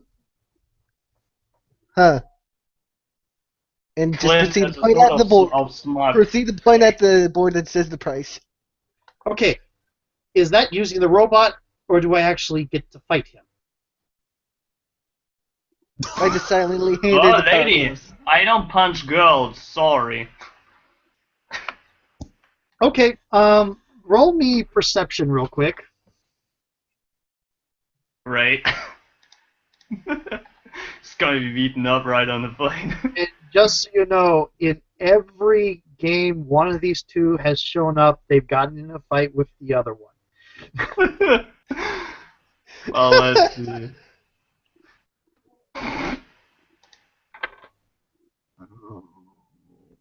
Oh man. What's your damage? Okay. Well, hey, Okay. Going to lose bad. gather points by pissing people off. Okay. Oh, you don't actually see it coming. Shots fired. Oh! My Roll- character is so doomed. Roll plus 0. Roll plus 0. Captain Falcon proud. You get to add your agility because you're being surprised. Roll plus 0. Captain Falcon would be proud. Okay, you are taking 3 stress and a boost, which is flummoxed. It'll go away as soon as she uses it. But she has done 3 physical stress to you. Okay. Which Ouch. you have 5. You have a 5 stress track, which means she hasn't hurt you that badly. You probably have a black eye now. No, he's Alright. flummoxed. But black eye would be an actual consequence. Okay. Well, I guess Clint's response shall be, alright, I'll make an exception for you. You're not a lady. Okay. Please, both of you, roll me perception for initiative, so I can know what order to do this in. Alexi, if you want to stop the fight, you have the option. Yeah, she's. They're going Ouch. simultaneously. Alexi, please save us. Why am I So rolling what so do bad? I roll? What do I do? What do I do? Roll What should your I do? agility. Roll your agility. Oh no, perception. Roll your perception. Okay, rolling perception first and foremost. It is perception to da da da da. So what am I hoping to do? Well, right now you're trying to see who goes first. This is initiative roll. And we have a positive result. Alexi, you get to go before either one of them throws another punch. All right, I still have the power gloves. I'm grabbing it, using it to get in between, to use one of the robots to get in between the two and just hold them up by their fists and keep them hanging in the air and swinging uselessly. Man, that's not cool. I need to pick somebody up. Alright, so what should I roll for that? Give me a moment to find where I put Alexi. There you are. First of all, in order to do that, I'm going to go ahead and ask that you spend a fate point on Likeable Robot Geek to get the ability to try to grapple both of them. Okay? Fair enough. Because I'm trying to be perceptive enough to go against both, so Right. That's fair. And then I'm going to have you roll your agility on controlling it to get them both. And I will roll their agility to... They will roll their agility to resist. Alright, now it looks like I get maneuvers related to mechanical engineer and robotics. So does that also count? A maneuver is a separate action, actually. What a maneuver does is it creates a new aspect so that you can do a job easier later. In one example of a sword fight I ran, the entire sword fight for 5 rounds was both sides doing maneuvers. And to try and get it one up over the other. Right. Now, in imagination, they were swinging swords and all that, but no damage was being done. But they were building up aspects against each other. And then the player in the last round, in the last thing, used all the tags she had built up and about 5 fate points and completely annihilated the person she was fighting with a mental attack. Alright, so rolling agility. Wrong. I'm down to 1 fate point currently, and I'm rolling agility, which is a flat 2. Right. Alright, that's gonna hurt. Roll as well. Oh no! You can roll to get a you can spend a fate point to get a reroll, and when you roll 2 negatives, you're statistically more likely to get a better result if you spend a fate point for a reroll. You could still. Alright, so I want to see what the other 2 guys are gonna roll first. Okay. Who knows? Maybe they'll fuck up worse. You can. Okay, what am I gonna roll? You're going to roll your agility. Alright. Oh, that should be 2. Once more. I'm not good with these anyway. Never Holy fucking mind. Oh, you have succeeded in catching Jennifer, but not Clint. And even if I re-roll, I don't know if I'm gonna be able to succeed. Apparently, I'm not good at this. my character's specialty is to beat up women. That's cool. Alright, so I'm pretty much stuck only capturing her. Yes. Even if I spend a fate point on re-rolling, it's not gonna do jack against Flint. I can already so see I how this will go down. I can already see it. He will take his robots, pick up the girl, and just run away from Clint, and Clint will run after him for like the entire session. No, I'm just gonna play the mean tall person holding people up, holding the prized thing away from your reach. I want you now to roll a +2 since I figure these robots don't have an exceptional amount of strength. Roll me a +2. And her action is going to be trying to break the the block you have on her. The grapple. Which I think I'll give her +1 from athlete too. Oh, but she doesn't have much. Okay, so Clint, I'm going to ask you what you do first because you're a PC. Flint, I am come not on, sure, Flint. actually. I You're can. now being held off the ground by one of the robots. A reasonable reaction in this instance, I confess, would be just sit there laughing. Yeah, that was what I was actually considering, to play it cool like that. Do you want to do a mental attack rather than a physical attack? Yeah, I think so. Well, alright. So jeers count Flint? as mental attacks, huh? Yeah, mental attacks work exactly like physical attacks. They just go to a different stress bar. Stress, yeah. Okay, yeah. Flint simply raises his head and just goes like, As the hard as fresh you air will can. do you good. I guess you need some cooling down. Oh no! What did Well, you okay, so what do I roll?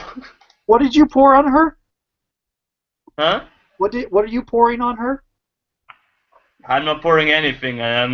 He's just saying, it's good that you're all the way up there. You can use the fresh air to cool down. Okay, go ahead and roll persuasion for that. Persuasion's whenever you're doing force of character. So is persuasion, that kind of insult is persuasion, and I'm going to give her a willpower roll. Does Clint have any aspects that would help with that? Oh, Or not aspects, advantages. Let's see.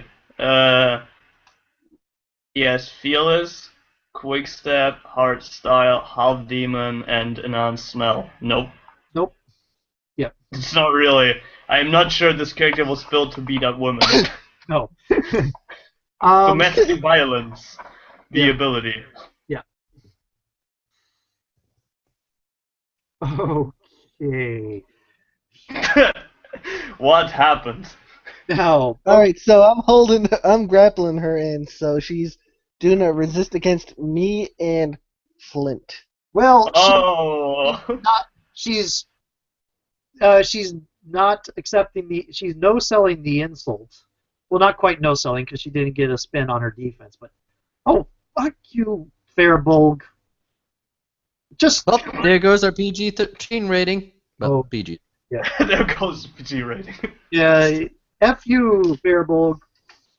It's Well, bleep, bleep, Hey, bleep, bleep, bleep to you too. Hey, I curse in British. yeah, You can curse in German, nobody will find the difference. yeah. I should probably It's fair. do that, like what my sister does Pabo. the English. Pabo. Okay, but she's basically sitting up there, and she's going to go ahead and try to break out of the grapple. Oh. And yeah, Holy fuck! What is going on? she's Somebody's broken out gonna the die grapple. here. We are no longer PG-13. Definitely. Oh, we're still Sorry. PG. I've heard worse curse words on PG. Alright, True, so. Technically, according to the rules of PG-13, you can drop one F-bomb. Okay. But I'm doing this out of character, it doesn't count. The rating system is weird. Yes, it is. And nobody listens to it. Because I anyway, listen to it. Oh.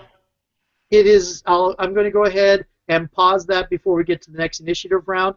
Dima, go ahead and give me a perception roll to find a booth with a furnace. Or just anything interesting. Anything interesting? Okay. As I said, you'd probably give up on that pretty quick. Yeah. Hmm.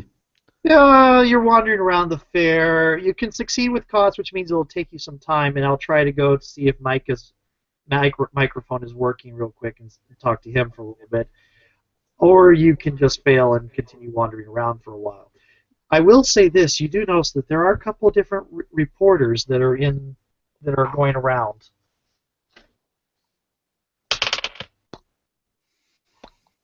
Okay, there are a couple different reporters. At least there's this Korean woman that's been going around, kind of looking really bored and uninterested in things. And there's this older Hispanic guy who's kind of like the Willard Scott of the neighborhood. He does the weather. Oh, come over here. We're having a fight here. Look at that. That's interesting. I confess that I have no idea who Willard Scott is. Oh, Today Show weatherman. He was my age. If you're my age, you know who he is. He was on TV forever. Big, cheerful Santa Claus type guy. Anyway, Micah, could you unmute your thing real quick and see if you can talk real quick? We'll let everybody else quiet down.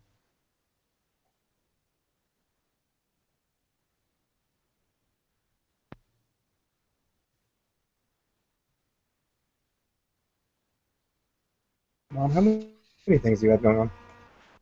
Okay, I can hear you. It's a little bit fuzzy, but I Right can. now I'm that laggy. Okay. Oh no, he has been turned into a robot.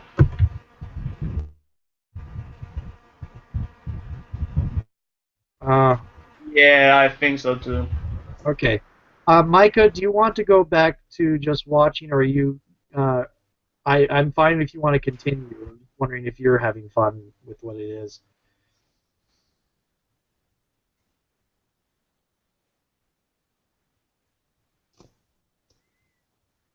Wait, what? If he's having issues getting started, I don't. Only shows that I'm not muted. Okay. Whoa. Okay. Try again. Talk, please. Uh, I'm hoping he's restarting. Medic. Probably. Okay.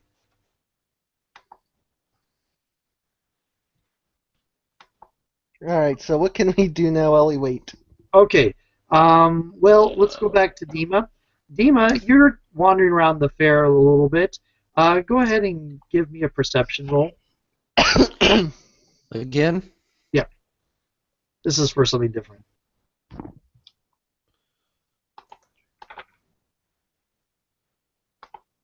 Good.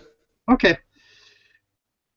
You do hear some sort of a ruckus. Yeah. Investigate. It could be the Dark Shaper. I actually say this out loud. The what? The Dark Shaper. It's like, I actually looked up the terms used, yeah. and stuff like Akira, Shaper, and Channeler is common knowledge enough that you get it right.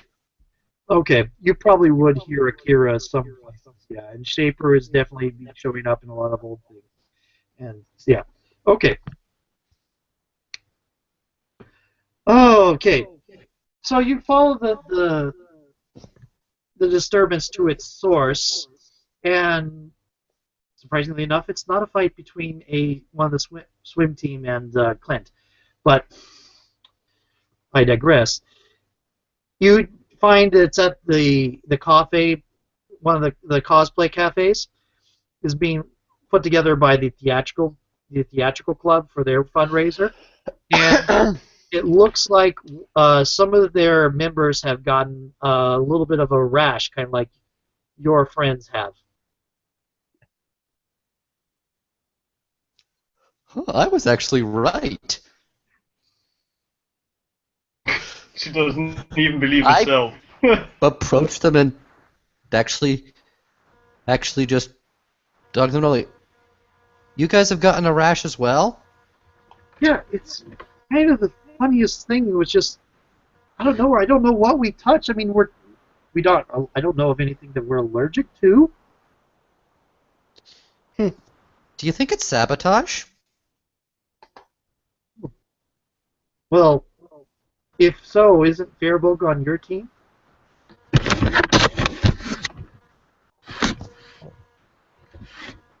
Point, but it's just that our team got it, and then your team got it.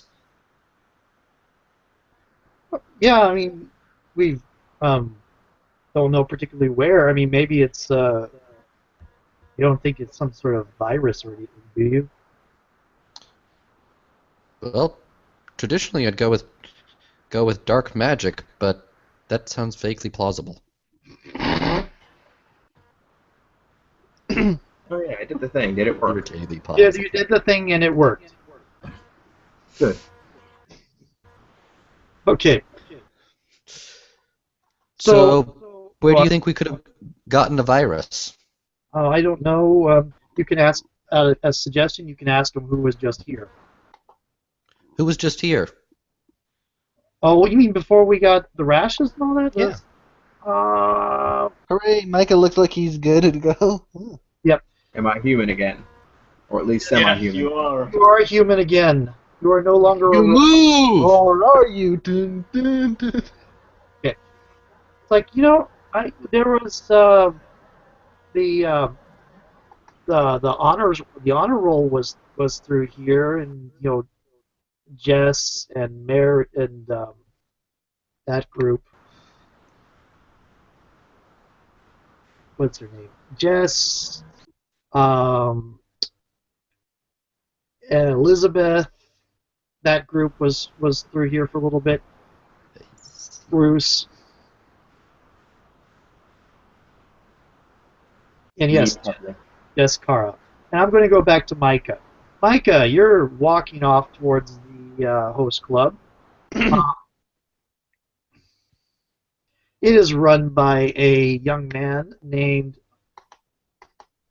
William Brasco, who is well known as a pretty boy on campus. And he is very good looking.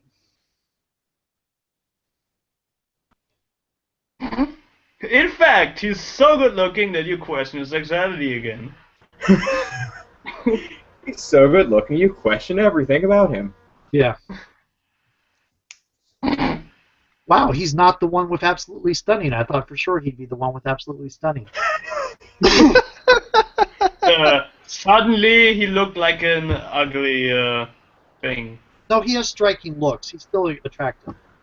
Okay. In that case, we're both sort of hitting each other. In that case, we're both sort of hitting each other in the face. Yeah. By standing there. Yeah. Unless... Hey, welcome to our host club. Feel free to come in and partake of fine drinks and the best sodas we have available. Sparkling grape juice, alcohol-free wine. So, Alcohol-free wine, because whatever. How much does it cost for the good stuff? the good stuff, and how would you mean the good stuff by that? You do remember who I am. I do remember what you are. I'm just making sure that you're not asking for something that I am not allowed to give you. Really kind of sharp. Yeah. She Chico walks in, sits down. Just give me the most expensive thing you sell right now. 3 of them. I can do this now. Please, play. Right now, it's like Chico is just in that point of, I need to just casually disappear from all of the people I had to associate with before. Also on her mind right now is that weird girl who has something wrong but doesn't want to say it. Oh, Also, what better way to assure yourself that you're perfectly fine than by hanging around a bunch of guys? No. okay. Please roll for me deception. Deception? Deception. I need to see if you're giving away. Ouch. Yeah, I'm giving stuff away. Well, maybe not. His empathy is not terribly. Yes, you gave. Oh, a girl, is it? Well, what would be the trouble with this girl you're talking about? This is that point where you suddenly choke on. This is the point where you really choke on your drink. Yes. Or do a spit take. Yeah. Character Wait, death. I'm not doing like, I'm a that. bit too classy for the spit take here. I will. Yes. I will give you a fate point if you do the full spit take. It's that moment of.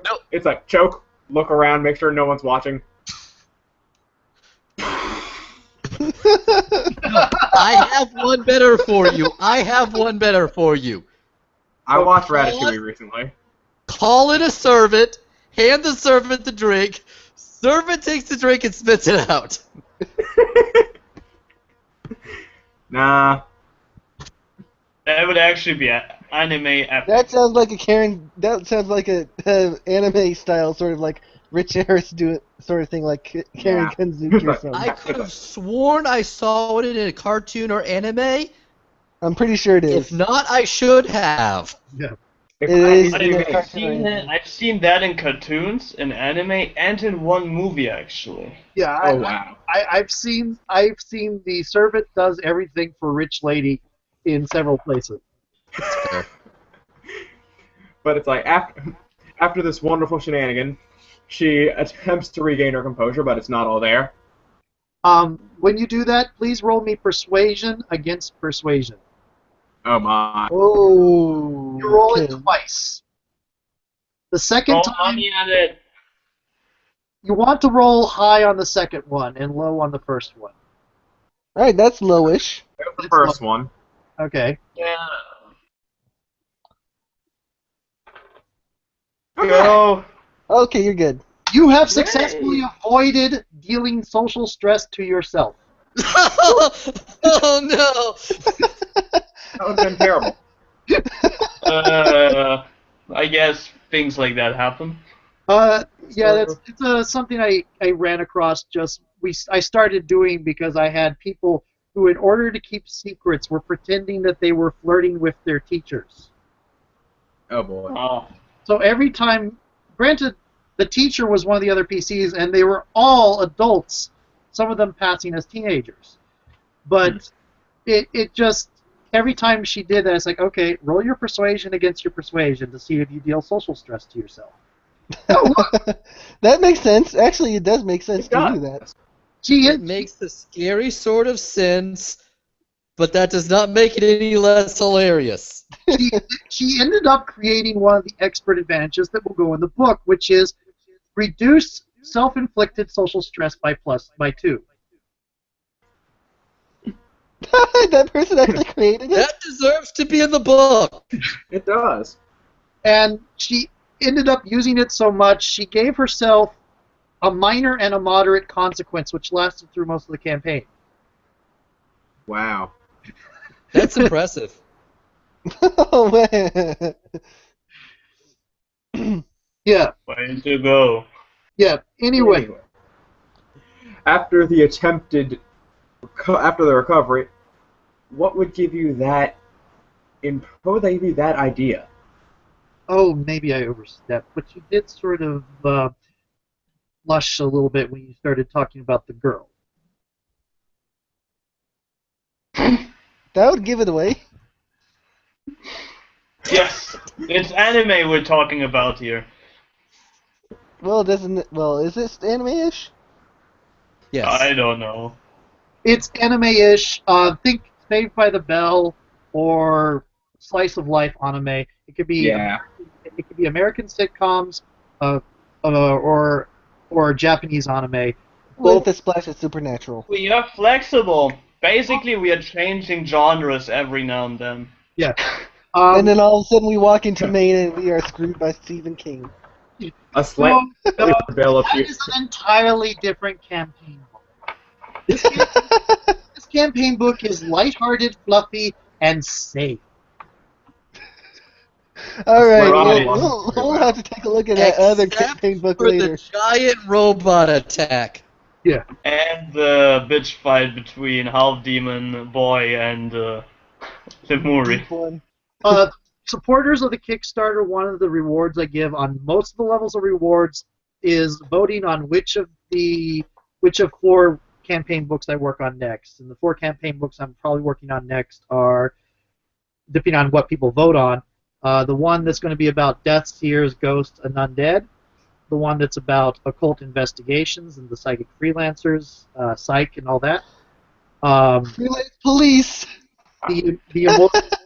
The Immortal Detente, which is the Cold War between the Yomi and Nirvana. And the 4th one is the Mecha and vehicles and military situations. Hmm. Those They are actually all sound nice. but when I did a convention scenario for a friend in Northern, who runs a convention in Northern Ireland last year, and I did this scenario for her. So the first campaign book, since I had this scenario, is dealing around with the civilian lightheartedness. It's the perfect time to release this campaign book anyway, because the state of the fiction has not gotten to where the crap has hit the fan yet. So. Oh, Is it wrong Not to that ever since you said psychic investigations that I couldn't get the words out of my head? Sam and Max freelance police. Ooh. Oh. why did it happen? You could have prevented it. Okay. Anyway, so Chiyoko, you did your spit take. What's next? Oh yeah, A rather impressive bill appears on the table. Don't tell anyone about this. Oh, there's no need for that. I will be discreet. I have my share of knowledge about keeping secrets. Go ahead and give me a quick perception roll. Huh. I see What's a that? liar out here. Yeah, it's like at this point I feel like it's almost better to use take one to know one. Oh well, he is half Kitsune, which means there's a possibility that. Oh, actually, no, that's in his character notes. He is bisexual. This is going to be very, very. I'm not even gonna say bad yet. But if I were asking you to read him, I would have said empathy. This is perception. That means. Ow. He's got me. Yeah. Ouch. Well, no. This is perception. So, this is you're not noticing something. You get. You're going to be seeing part of one thing, but not the entirety of something. Right. Yay. Because I need to pass the plot along. The part that passes the plot along, you will see. You see Jess looking somewhat panically, darting between a couple booths off to the side. Oh, her again. Yeah. And then I'm going to cut back to the fight. In the meanwhile, domestic violence. Meanwhile, in this corner. In the meanwhile, I completely. am Mortal fully- Kombat! Alexi, your turn first because you were first up in the initiative. All right, so, I have failed to grapple both. Well, either by not catch. You grappled one and she broke out. Uh-huh. Yep. All right, so instead of outright grappling, I think I'm just gonna play Mr. Wall in this case and keep between them. Okay. I'm going to ask you to roll your craft roll on this because these are really good robots, and they have to be fairly agile to do what you want them to do. So go ahead and roll me your craft roll on this. All right, so you guys are doing because craft rolls. This is engineer, robotics, and mechanical engineer. So Robotics, the robotics thing will apply. the robotics, what? The robotics thing will apply. So you get a +2, so you're going to be rolling 6. Okay, fair enough. All right, that's good. Epic. So Jennifer and Clint have to get above a 7 to be able to engage each other, unless they choose to engage the robot. I see where this is going. Wow! Holy! Got around the robot. Wait, What do I roll? Agility? No, wait. She's still. It's only a 6, but Wait, do I okay. roll agility? You roll agility to get around the robot. Alright. Yep. Nope. Both of you are stuck. I mean, she's showing a lot of darting no, around. she's trying to get at Flint right now. She is vicious at trying to get Flint. Yeah. but failing. At this point, you already have the block between them. You can interfere with them at any time. So I'm going to say you can roll to block either one at any time. They have to get around your 7 first to get at each other. So at this point, Okay. I would suggest trying to talk them down. Alright, I'm going to go ahead and say, just start off with trying to calm down the girl by talking down to Flint. But, giving him a dressing down publicly, and that might help keep her calm. Alright. Hey, I can punch you too if you want that. First, let me finish dressing you down before you decide you want to punch me instead. All right. I don't even know what to say. I want you to apologize right now. That was uncalled for. If you want to fight, you could have just been like, "Hey, who wants to play Super Sized Rock and Sock 'Em Robots?" And what do? Oh, nope, I'm not gonna do that. I'm gonna freaking insult someone. And you might even. What do you say to that? Yeah, you don't even know. Just call particularly- motivation. Yeah. My own trainer does this every time. He calls me a girl to motivate me. I'm doing this for the good of her, to get her into the right mood, you know? I'm making money with this. I just stand there keeping a very harsh glare at Flint, as though that is not a good excuse. Are you actually attacking Flint, or are you using this as a fluff to do a persuasion on Jennifer to get her to go away? I think this is a fluff, right? I think, yeah, Okay. yeah, roll on Jennifer. Okay, so I'm going to ask you to roll your persuasion, and actually, yeah, roll persuasion, real quick. All right, +2. Yep. Oh. Average. Okay. She's backing off, stepping back. He's like, okay, you keep him on a leash. I should probably have better things to do.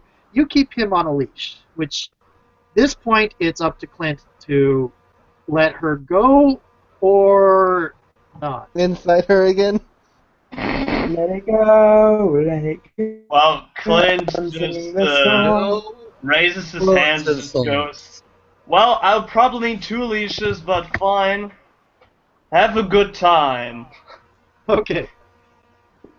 And I have no idea what's going on. she gives you the... Yeah, you have no idea what's going on because you don't know the supernatural histories going on.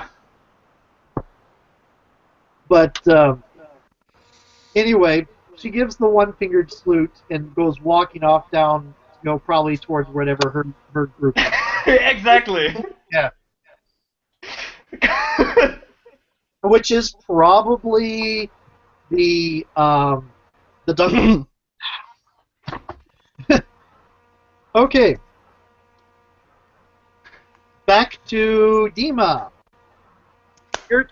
They just told you that the person that was there before was Jess. I see. Interesting. I shall investigate. So are you going to go? I don't know if she actually has a hood, Uh-huh. but she does go off like Well, as if she thinks she does. she's Islamic. It's possible she has a hijab. Oh, yes.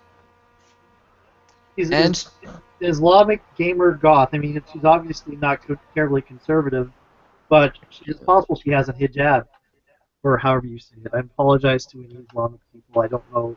I actually have no idea how to say it either. I believe it's a long A. More like it. I'm not really the best to ask on that. Okay.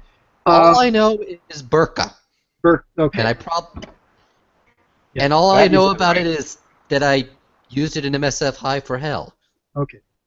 But the Norse figure. her family. Oh God. Her family is are gamers and Islamic, and she's a gamer and Islamic. I thought that was a weird thing to do, but anyway. It happens. Yeah. Well, probably not pretty the most, much. Okay, so how are you going to investigate? Break down. Are you going off to investigate? What exactly? Describe it, and I'll set up a challenge. Her general idea, honestly, would be find where Jess is, follow her either discreetly or not so discreetly, and figure out a good excuse if she gets seen by someone. Oh, you just have to do this and then go after her. She won't be able to see you. Actually, no. I think her general idea would be seen in the general area doing chance of good luck or something. Oh, yeah. Okay. She'd just pick up a newspaper and hands in front of her by walking forward. Basically, disguise it by doing a completely different crazy occult thing. Awesome. So Then you she'll can use your occult advantage for that. actually exactly, Okay. and I even have some aspects for it. Okay. So your challenge is going to be deception to cover things. It's going to be empathy to pick up talking to people and pick up Jess's trail that way, and perception to actually see Jess. Let's see, deception first. Yep. And I can Oh, invoke an advantage. difficulty is going to be 3. Actually, difficulty is going to be. I'll give you a choice. If you do difficulty 4, it's fine. If you do difficulty 2, you're also going to roll a persuasion against yourself.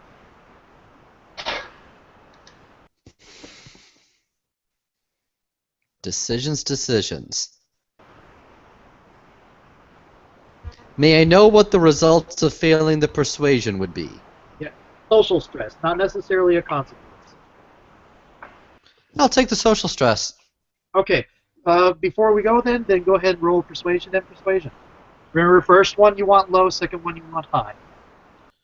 Okay. Low is... Oh, lucky That's you. low. That's low. Oh no. That's a bit higher. It's nothing Barely. better than you've ever done before. You're being. That's hilarious. You're getting your aspect. People are ignoring. You get your aspect. People are ignoring me. It's coming in your favor. Okay. Yes. Go ahead and roll the deception first. That's going to be a 5, thanks. I can use expert advantages more than once, right? Expert advantages are generally passive.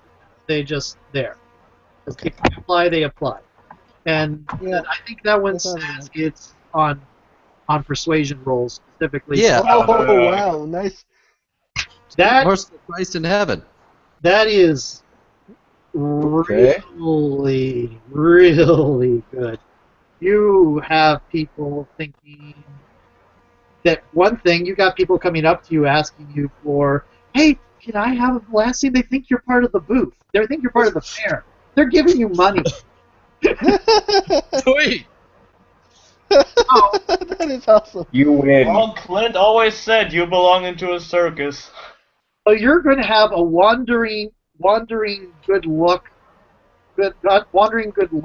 blessings as a boost when you're rolling, and one of your booth titles is probably going to be most profitable booth.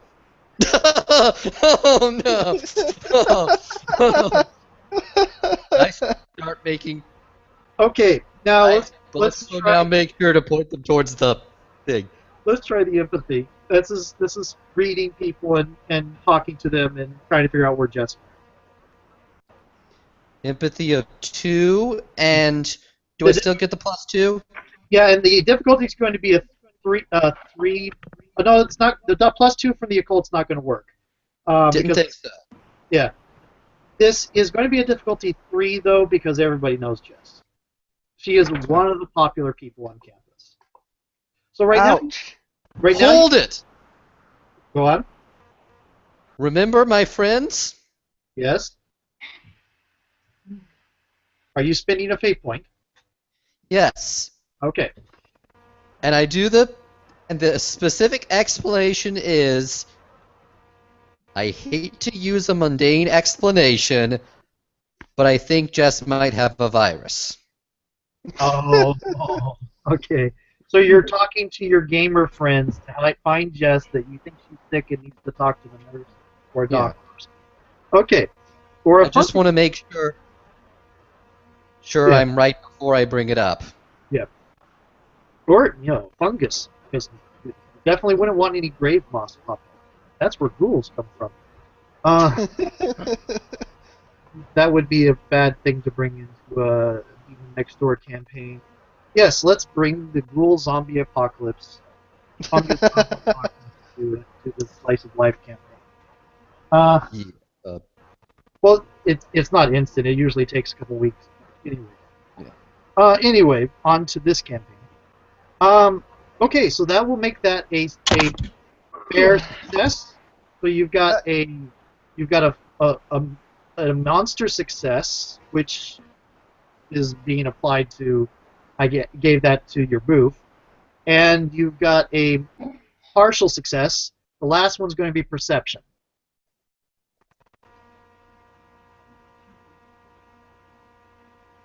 Let's see, +3. None of my other stuff will work. There isn't even really much aspect she has that this works with. And that is, you can succeed with costs, or you can fail.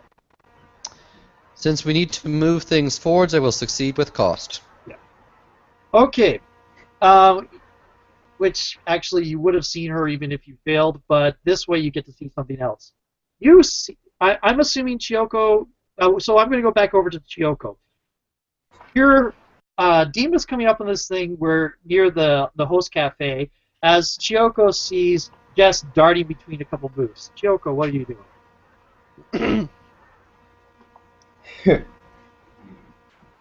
In this case, it's time to. I think we should. Yeah, I'm gonna check on her if I can actually keep up with her. Okay. So I will approach her and ask her. So, now that we're away from all these people, what's wrong? Okay, go ahead and give me an athletics roll real quick. Not athletics, agility. Agility. I'm thinking the wrong system when I said athletic. This is what happens when you roll too many systems at the same time. Anyway, go ahead and give me an agility roll, and I'll go get into that. Calling out right now. Okay. Ow. Yep. Whoa. Play. Whew. Whew. Oh. Ouch. Well done. So much for that idea. You are still in pursuit of her. You haven't caught her yet. You haven't lost her either, but you are still in pursuit of her. Okay? And this is kind of, I'm hopscotching what you call a contest. Actually, I think It's not my job. I'm going to stop real quick here and set this up. You dart after her. Ima, you see Chiyoko dart after Jess between two booths.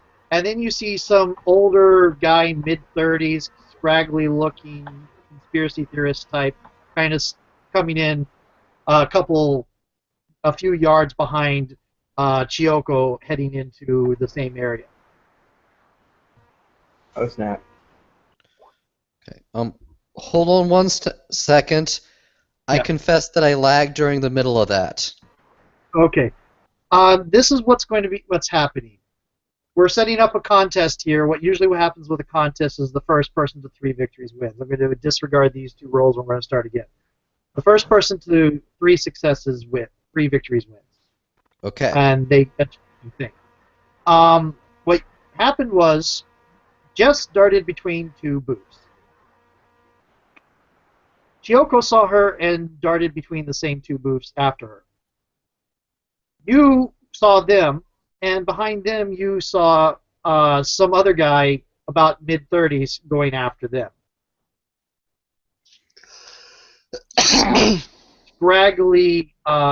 Scraggly conspiracy theorist-looking guy. Actually, roll me a knowledge. Knowledge. Let's see. And I'll just no real. Give me a difficulty 3. I guess. Huh, I make it.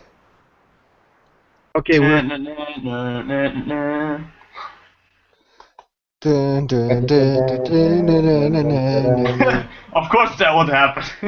3. Okay, you recognize him from his podcast.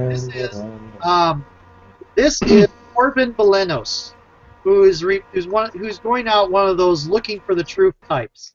He's a really shady, not quite trustworthy type, and his theories on the occult are all wrong. You've said so on his website several times.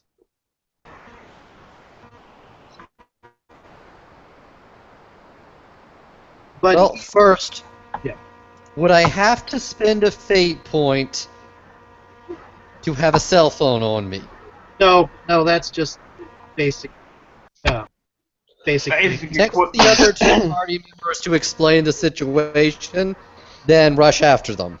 You're going to call Clint and Alexei, say that shady conspiracy theorist guy is after Chiyoko and Jess? Pretty much, yeah. Okay. So, Well, text them. okay, got it. Now, this is what's going to happen is we're going to do a contest. Okay, you can. Everybody is going to be rolling whichever ability they think would add to their ability to accomplish their goals.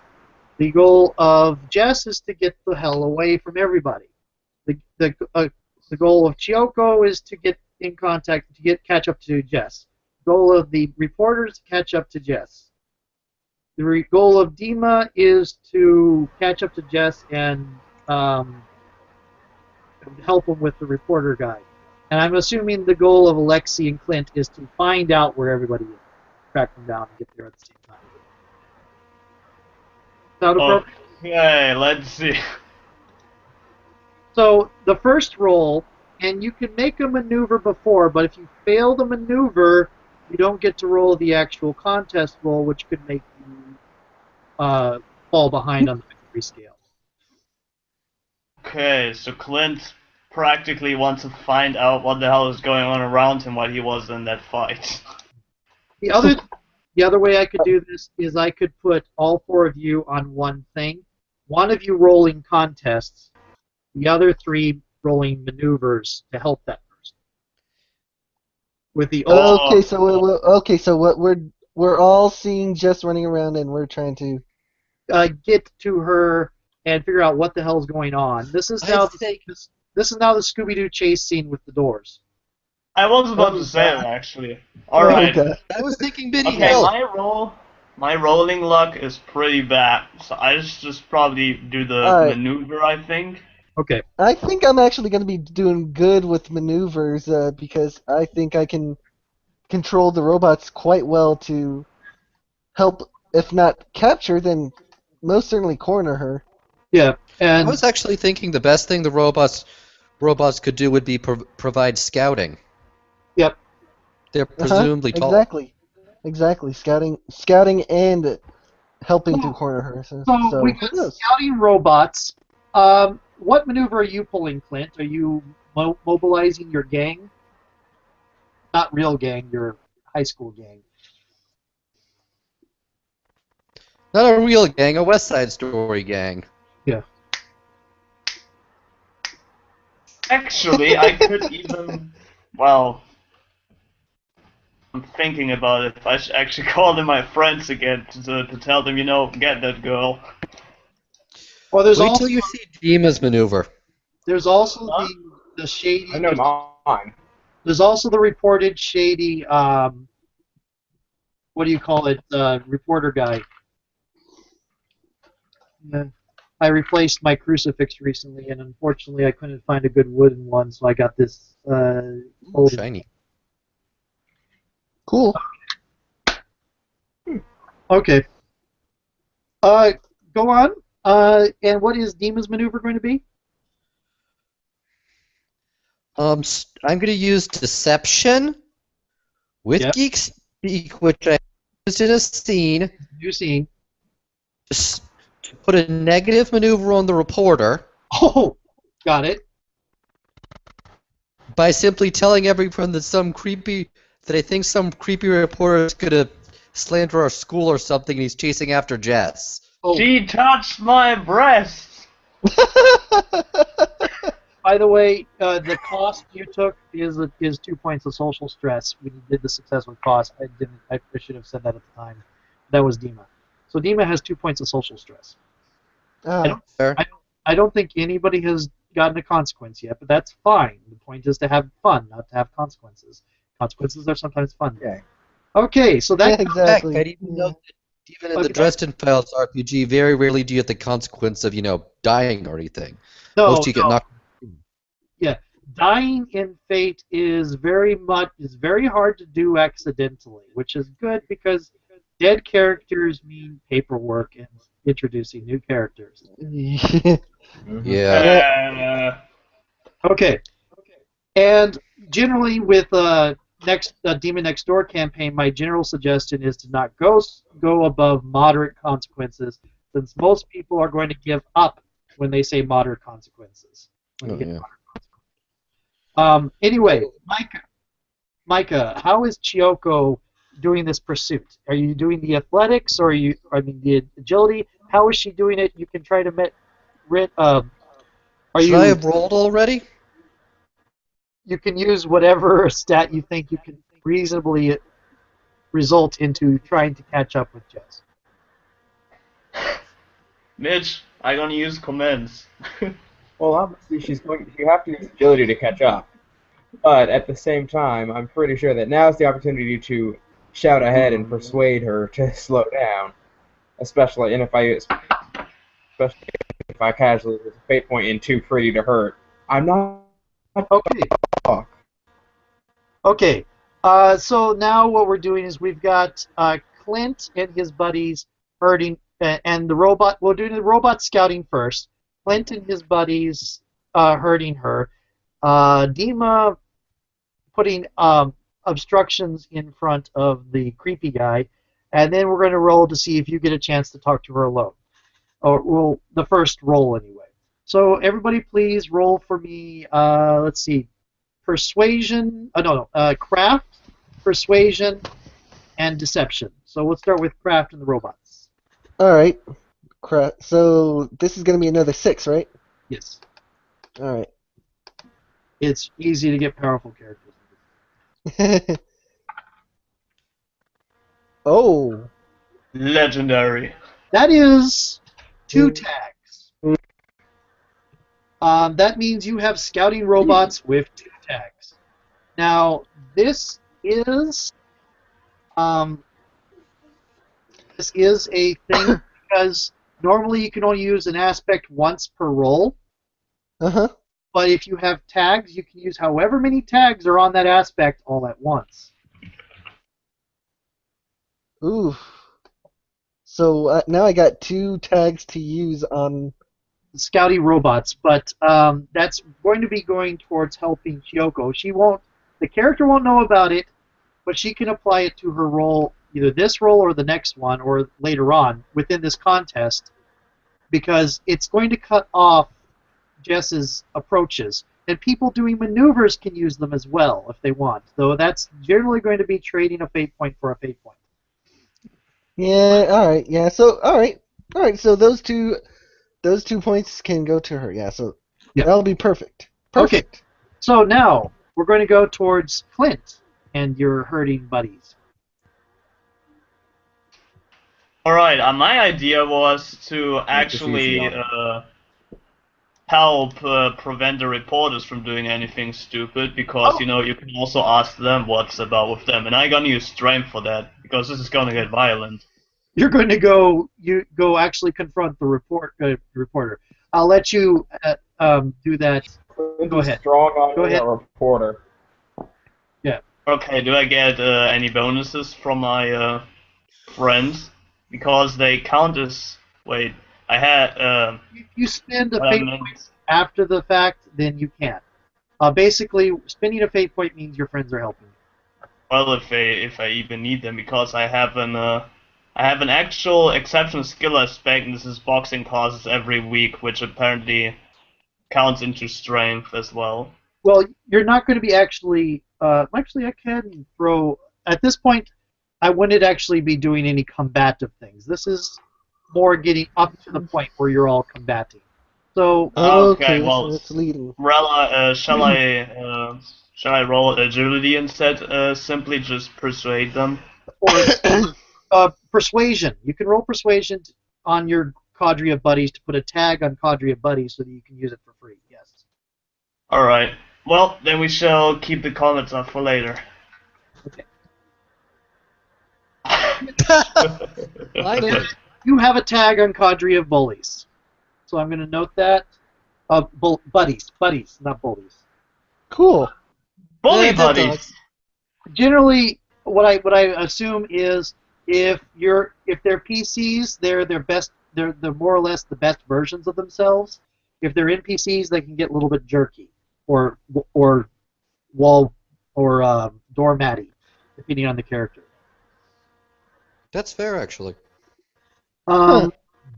Anyway, so you got your cadre of buddies with one tag on it, which means you can use it for free, or somebody else can use it for free in this contest if they need help. And then we go on to Dima. Call my friends if you need help. Yeah. There has been a lot of mobilizing of friends in this. Go on. Go on. Friendship is magic. Yes. No. What is it? The power of friendship. This is Divine Blood. We have Precious Puppies instead of My Little Pony. Yeah, he Ah. actually made sure to have a My Little Pony thing that he could legally use. Well, it's not a selling point for me. Collects precious puppies. Yes, Hell collects precious puppies. The god demoness Hell collects precious puppies. That's what her focused short story is about. She goes to a precious puppy mini convention, for lack of a better word. And don't forget the reveal about Hell. May I spoil it? Go ahead. She's afraid of ghosts. The Ow. queen. Man. This is why I think Thrith and Wraith would do well together. Yes. If it wasn't for the Team Quite America so. principle, Ah, well. which I'm not allowed to explain in this chat. Yeah, the reason for Hell's Sphere of Ghosts Because of redacted. go into a lot of backstory, which I have not revealed yet. Suffice I to think he gives away at least one basic. Yeah. Which is, in the present, her powers are now nerfed. yes. Anyway, +6 roll. Which is a 4. Okay, that's enough to get the general difficulty on maneuvers is a 3. So you have enough to get not a minimal lynch mob against the reporter. Hey, we're So right now, practically... everyone else is going for the reporter while I'm going So for it's Jack. less a lynched mob than more like one guy who's taking off his tie. And they all have torches suddenly, and forks. They So- have British torches. Mobilized got lighters. crowd again. Oh no! They got lighters, forks, and the one guy has a tie. I have a perfect idea for you. You could go to one of the 2 other reporters on site. That's actually decent. You want to go to the ambitious wannabe investigative journalist, or the pillar of the community Willard Scott type guy? No. My vote is for the latter. Positive, ambitious, negative pillar of the community. Ambitious. Okay. Alright.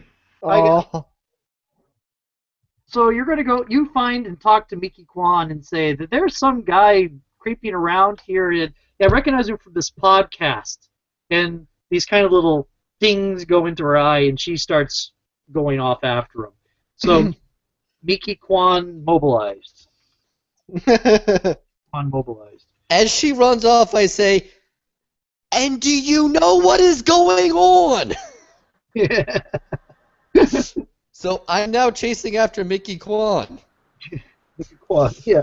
Okay, and Chioko, you get to roll your persuasion now, and you have a mountain of things because she does not have. She's going to roll her initiative, her agility. So her roll is a 1. You have to beat a 1.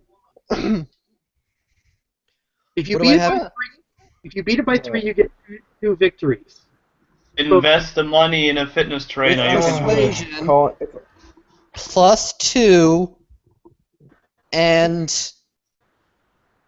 And come what? on, let's see. Torben. Let's see. Come on, go, Can Micah. Can I mention the strange rashes to get a +2 from occult? Oh, Okay. okay. Oh, Torben only got a Unveil. 3. That's 1 success for you. Unless you want to spend some of your many free tags that you've accumulated, your friends have accumulated. If you spend 1 tag, you succeed with spin and get 2 victories. You can always Yeah, call my I'll friends spend and the- have a living shit of Scouter. them. Okay. Yeah, that's sort of the first one I'm going to spend here. But you're spending it from the free pool. There are Yeah. existing. The itchy rash is against you. You can't use it. You can't use it. I haven't used it yet, but I should have. Huh. Thinking about it. Nagia. Well, we're having fun. That's the important thing. Anyway, Mhm. there are a total of 4 free tags that you can use to give you a +2 without spending your fate points. And one of them it could be the scouting robot, right? Yeah, one of them could be the scouting robot, but that would reduce the scouting robot from 2 tags to 1 tag. And the way you have it right now, you could use 2. Well, that doesn't really matter. You have so many tags. Do you want to reduce? You could do a scouting robot, cadre of buddies, or Mika Kwan mobilize. You can spend a point from any one of those 3. There's 4 points to be had. You don't spend your own fate points.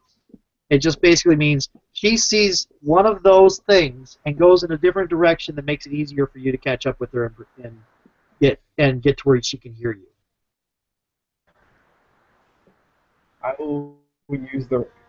I'll take a shot from the one off the robot since they have 2. Okay, got it. And next, so you have 2 victories, and neither Jess nor Torben got a victory. So right now, the PCs have 2 victories. Okay, Ching. We're winning.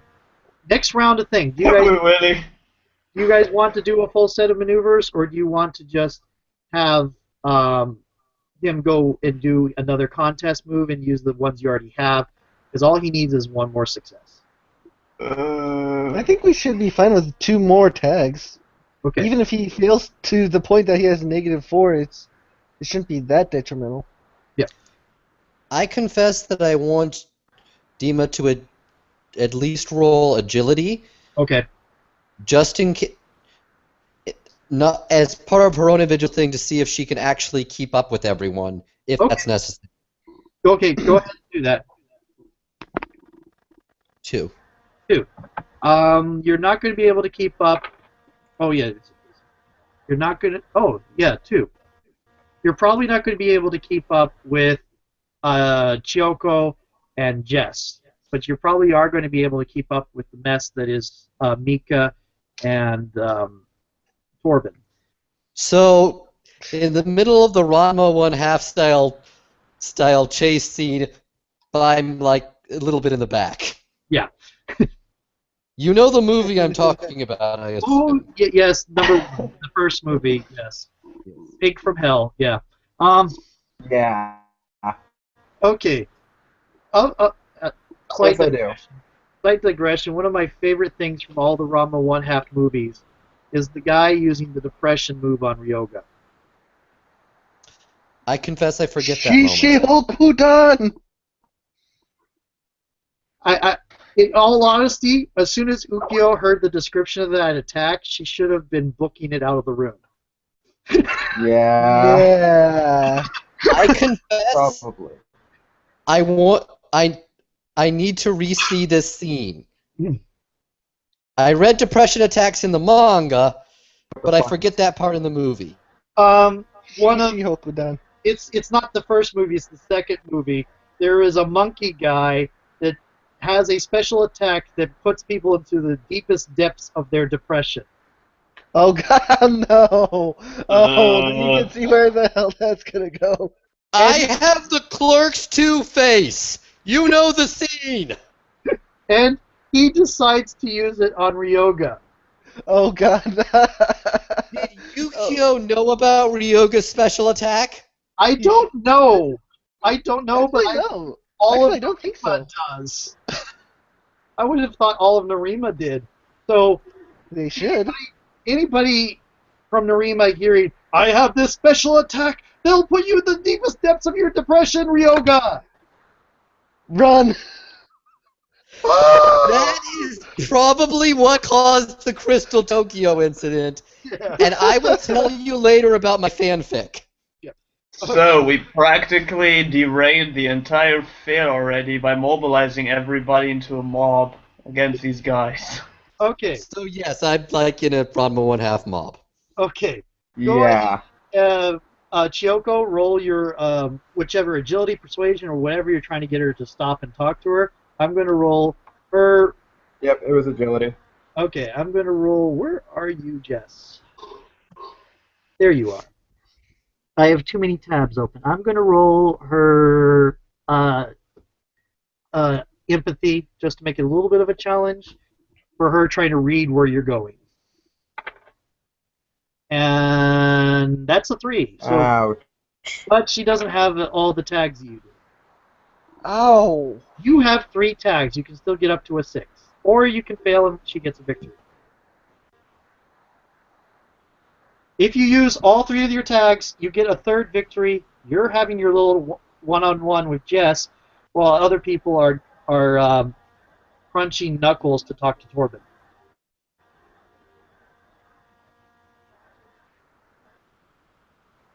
I'm about to say, right now I'm going to skip past missiles and more missiles and push all the missiles button. All the missiles. Let's get that 3rd victory.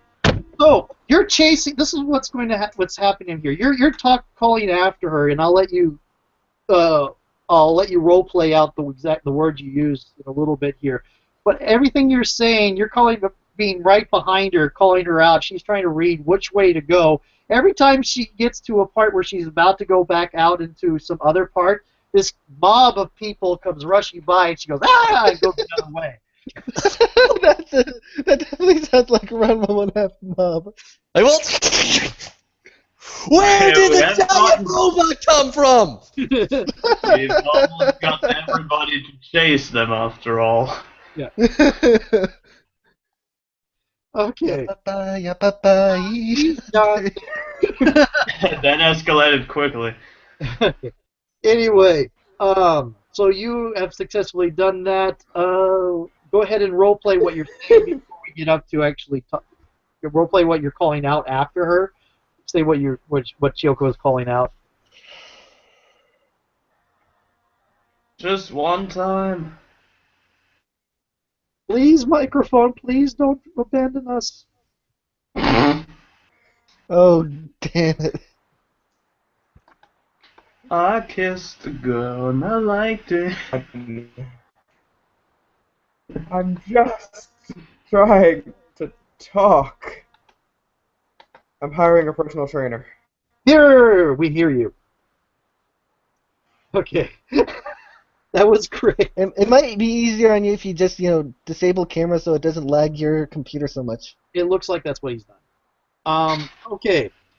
Now, she's kind of glances over her shoulder at you, kind of turning away. Just don't look at me. It's weird. And as you're watching, there's this sort of flickering hologram-ish thing around her, and for a moment you see, outline of bat-like wings, tail, that kind of thing, and then it vanishes.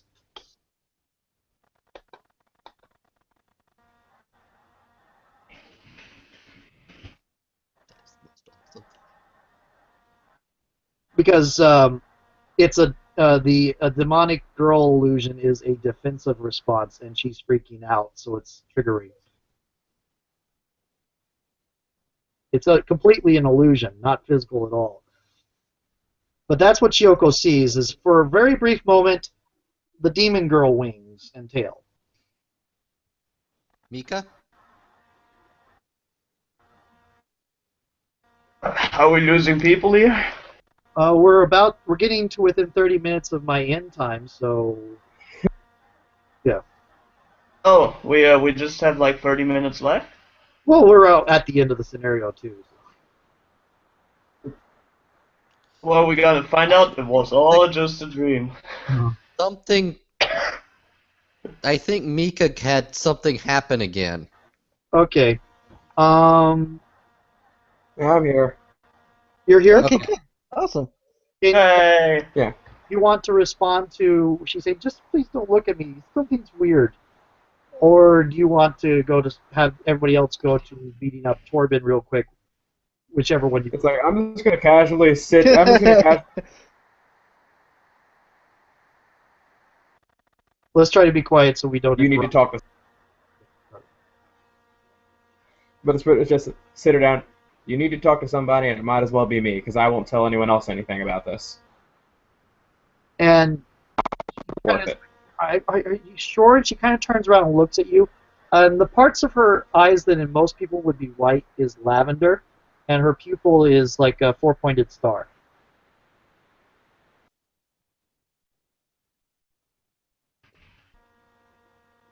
Actually, And Chiyoko has really wide eyes right now. Yep. Let's see if I... Both impressed and somewhat disturbed. Yeah. Okay. Do you guys want to role play the beatdown Torben scene, or the scene where he gets kicked off the campus? Do you want to role play that out now, or do you want to just assume it happens? Role play them I all. almost Well, kind of want to play there is- that with my robot. One thing Dima does, Yep. as soon as she gets close, what the heck is actually going on? Well, when you get Oh. close, Mika is getting in his face and interviewing him. Is it true that you're going around harassing students here? Some sort of stalker type thing. She's got her tape recorder out, kind of doing the whole hard, won't leave him alone, keeps in front of him the entire time. Meanwhile, you can see from the corners, it looks like a bunch of Clint's tough guy buddies gathering from the corners, bringing and directing Clint, saying, "Hey, there's the guy you were looking Dima now changes her mind about the question and just scoots slowly away. for." Then pauses for a Away second. slowly. I think I have discovered a power greater even than magic. I must not abuse this. You've discovered the power of Mika Kwan? And just general usness. It's just one of those. Okay. Dima, I quite What? frankly Discover the don't power know of how nerds we and did this, well, I but guess, it scares me. well, You I have guess discovered the out of power of nerds in large numbers. Yes. I guess Yes. Clint steps out of the mob and just goes like, You obviously Why forgot did that you Ghost and call Cookie and the us? nerd clubs in Ranma 1/2. Why did you what? why did you call us? This is the last time. I'm going to block your fucking phone number on my phone. This is not going to happen Okay. again. Yes. Every Jess ran screaming. Yeah. Chico's trying to stop her. The reporter's chasing after her. We're chasing after the reporter. Rumiko Takahashi would pay money for this. Yeah. And Mika's sitting here pointing the recorder at all the students talking. Alright, so my robot's scouting right now, so Yeah. should I be doing anything? If you want to come in and watch this, you can, or if you want to have your character show up at Chioko's, that's good as well. At the moment, Chioko, you see something not human. And as far as you know, the only person you know that knows anything about this occult stuff is Dima. Clint, are you rolling a mental attack against Torben? Or a social attack? Excuse me. This is probably more a social attack since you're attacking his reputation. Against who? Torben? The reporter jerk. The reporter jerk. Sure. What shall I roll? It sounds like you're rolling. I think this is either be deception or persuasion, depending on how you want to play it. Either one would work. Thinking. It looks like better for you would be persuasion. Yeah. Okay. And I know you don't get to use your strength much in this scenario, but oh well. Sorry. It works. Yeah. Go ahead and roll me your persuasion, and I'm going to roll his persuasion since he's got to resist. His I'm persuasion currently is oh god. Oh, drats. What are you even doing here? Oh, success! What is your use in this entire place? Okay. I will tell right now, if you spend a fate point and you can spend it on any of a number of things that go towards attacking his credibility that exist right now, including the presence of Mika, he will take a consequence. Alright, I shall. I have enough. I have, like, I think 3 fate points. Okay. I'm going to say 3. You're going to spend 3 fate points? But no, I mean, I spent 1 out of the, like, 3.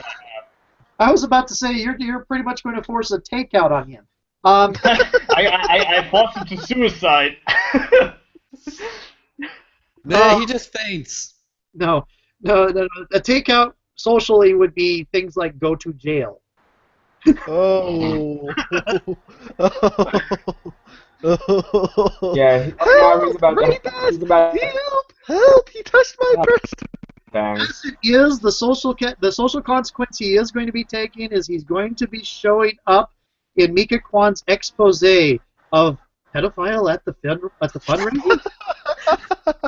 I feel bad a little about that. Yeah, he's about to have the whole anime turn to stone thing. Yeah. Which I don't want to make light of that, but in context, it's funny. Okay. Yeah, the PG-13 line was somewhere over there. Yeah, I know. Okay. Anyway, that's the consequence you just gave him. Is he's being negatively described in Mika Kwan's story, which she hopes is going to get her noticed as a serious investigative journalist, instead of somebody who takes random anonymous tips from teenagers. Well, good news is she could probably get a job at insert whichever news network you disagree with. Yeah. I'm not going to name which one. Yes. That's called media. Most of them are. Yeah, media sucks. News Okay. network here. Insert news network here. That's actually a major plot point in the other novel I like, Prolecto. Yeah. Okay. Anyway, that's what you did. You get to watch him escorted off campus by security, including your teacher, Coach Brandon, whatever I gave his name. Coach Brandon, yeah, I was right. Without looking up. Well, Clint always I don't have has a cookies. solution to all this mess, and this is, you know what? Can't we just ask our princess for money? What about the fun? Forget about the fundraiser. We'll just ask Gyoko for money. Dima decides to go see what's going on with Plot B. Yeah. Okay. Or, I mean Plot A. So Chiyoko, the only person you know that knows anything about this occult stuff is that you're friends with, sort of, is Dima. There is Sort that. of. Yeah. There is that girl who claims she's a magician, but she's a little bit weird, and you don't know her that well. You know Dima. The only person I have any sort of association with, even even as of late, is Dima. That you know knows about the occult, because you've never been told by Clint that he's not all human. Actually, to bring it up, It's like, are and my Lemurians parents, it's like, public these are all knowledge? the parents that have an issue, but I don't like them. No, Supernatural is not public knowledge. They're working on making it public knowledge, and there are a lot more believers than in our own world. But it is not public knowledge. Governments know about the supernatural, but they don't know the extent. Okay. For that matter, Nirvana and Yomi don't realize how many supernaturals there are out there. So, Question: yep. Kaijus, are they a thing? Clint is the mother effing T-Rex. I would refer to you to the Smoke Over Grimsvoten story, short story, in which Leela steals a nameless thing. There are things on the level of kaiju. They're mostly sealed right now. That is one of the things that's going to be hitting the fan once stuff hits the fan and there's less people to keep an eye out for nameless things. All right, yeah, sure. But they have not shown up in thousands of years. Fair enough. So, no, this is not Godzilla. Right. Go to Yes. Yeah, you curse. Why are you stepping on my dreams? And Luska Kraken has not been released yet, so we don't get Krakenzilla around here. On the plus side, you do get Gundam fights. Yay! Yep. Or custom Wait, robo. I can make do with custom robo. No, these are full-fledged Gundam fights. Okay, the Middle East conflict that we have in real life never developed. There's a conglomeration of Arabic, or actually, well, it's mostly Arabic, but Jewish, Christian, Islam. The North African Alliance is one of the big free world countries. Where the 10 years of America has been fighting is Czechoslovakia and East Germany. Huh. With Gundams. Yes. With Gundams. There was also, in the 60s, instead of Vietnam, you had the Empire of Burma pressing out. I think at that point, though, it'd be more Chrome Hounds than Gundams. It's more Full Metal Panic, and I hesitate to say that because people will read and say, hey, the first novel is a lot. But Griff? Whatever. yeah. Anyway, All right, so let's stop derailing ourselves. Yes. So I assume Dima gets there? Dima gets there or Chiyoko finds her. Since that's the next move, we don't really want to roll for it since that would cause bog down. I know. So, Chiyoko, do you guys want to find Dima or Dima, do you want to find them? I'd say let's just split the difference and they meet halfway. Okay. So they just about collide going around the same corner. Dima's first words? Oh, it's I just got a guy arrested. I don't know if I should feel bad about this. Shioko's first words. Shioko's first words. Oh, it's you. I don't know your name. Dima. I will also accept Right. crazy occult chick. Oh, Perfect. is she the friend that you said you wanted to take me to see? Sure. Okay. I knew she had thing to do with, or she could help, but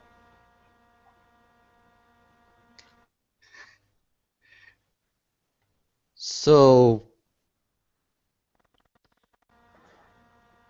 Jess, Yes, right now her eyes look normal. Go ahead, actually roll me your sensitive, which I believe is 0 on you. sensitive is yes, 0. So go ahead and roll that, please. Hers isn't that much better. Oh. I am now officially a null. What? Brilliant. You actually, You know what I like about this?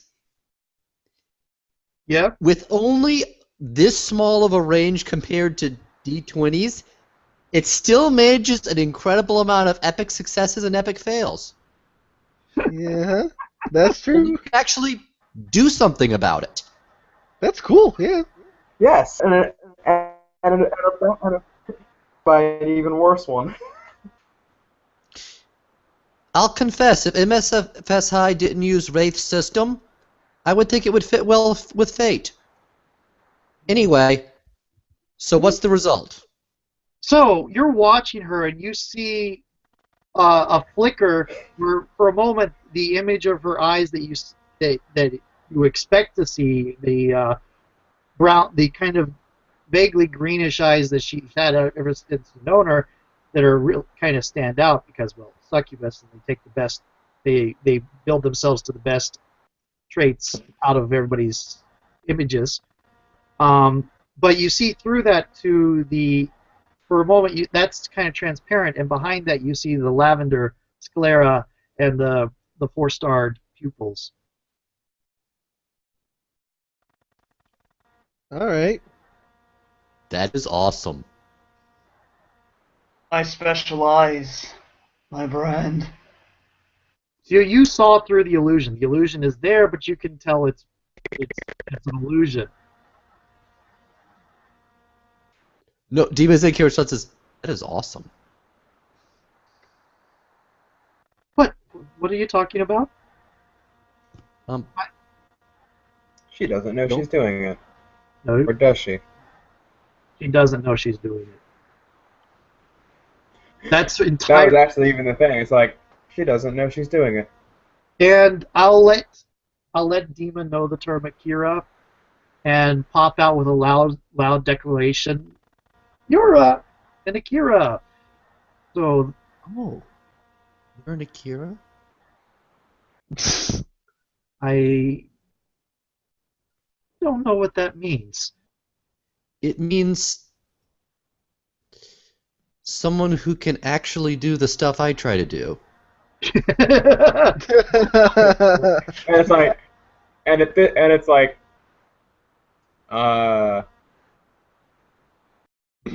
explanation. Okay, go ahead and roll for me knowledge, please. Oh, any result with occult should apply. Okay. Is this a new scene? Well, geek speak won't apply to knowledge. That's just persuasion and deception.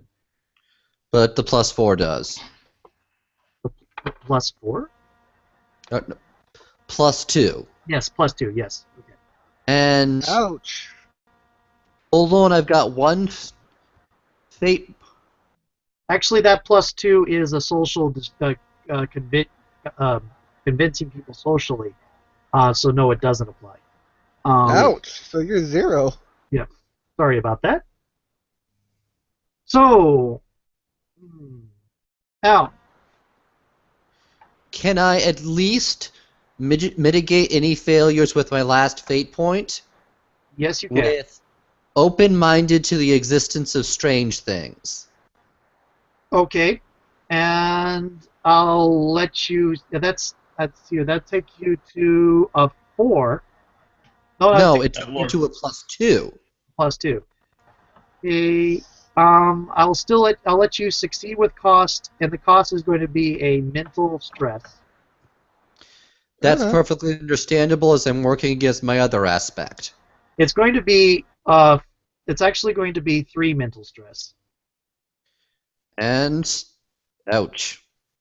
which I think is still you can handle. Yeah, your mental stress is 4. Yes, but I took 2 earlier. Yes, but that means your 2 box and your 4 box are full, but you still have the 1 and the 3. Come on. Huh? Okay, this is like Dresden RPG. Yes, but I don't remember Dresden RPG's system. I haven't played it in a year. Okay, so though the social stress, the stress you took earlier was social stress. It was a different track. For one thing. Oh yes, that's correct. I miscalculated. Also, your stress track I'm doing in the chat thing looks like this: 0, 0, 0, 0. That first box is 1 point. The second box is 2 points. The third box is 3 points. Fourth box is 4 points. So when you Understood. take 4 things of stress, you look like 0, 0, 0, X. Because Oh!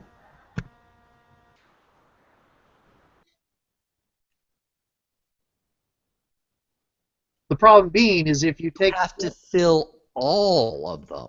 you have to fill all of them, That was the part I forgot about Dresden. or no, what you have to do is take so much stress you can't reduce it below what you can already take. Example: if I took a 4 stress hit and another 4 stress hit, You'd have to you have to take a 4 and then a 3 and a 1. No, Right. no. If he takes another 4, it upgrades to a 5, which means exactly. it's still more stress. He can't take a 5, but it's still 4 stress. He would have to take a consequence to avoid taking the stress up past what he can't take. If he get the stress up past what he can't take, he is quote unquote taken out, which is where you can get dead, captured, arrested, Faints. bad stuff. Or So just essentially- mentally snap. Yeah. Actually, one of the example mental conflict in the main book is a confrontation between 3 bullies and a daughter of Bast, and ends with the bully having a nervous breakdown. Oof. Well, anime nervous breakdown, not real nervous breakdown. Yeah, it was an I'm a terrible person breakdown. Oh, it's like Anyway. the whole dark cloud hanging over his head and poking at the ground. Yeah, Exactly. Or the way I'd think of it, foaming at the mouth, fall over. She I in, confess. in the example, she ran away crying. Like, I'm a terrible person. Ah! And her bully girls followed her. So I assume I'm able to exposition. Yes. Akira is a person with unknown psychic abilities. More than That's- that, and the reason you got the stress, you've just realized from some older books you've read that you're looking at a succubus.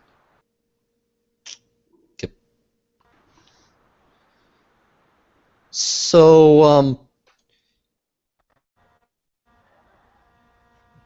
what do I have to roll another knowledge to figure out? No, that's why I had you roll the knowledge to begin with.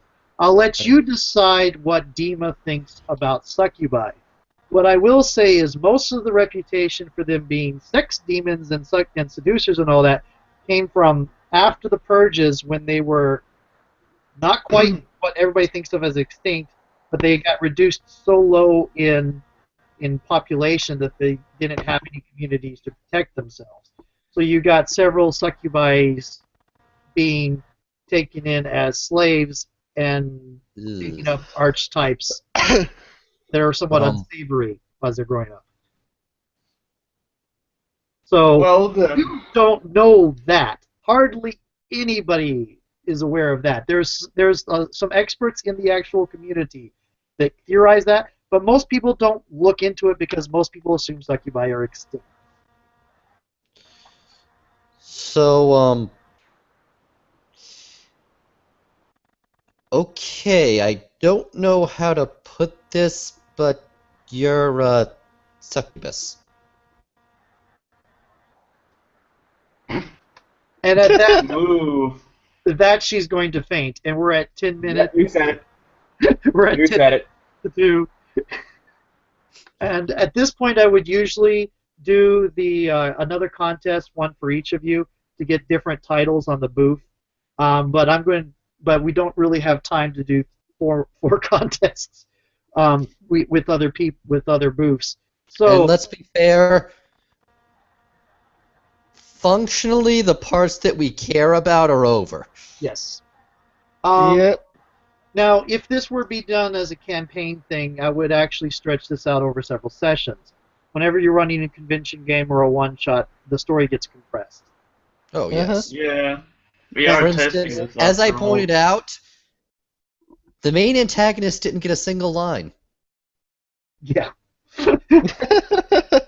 That's Just part of labeled what a pedophile. finds hilarious.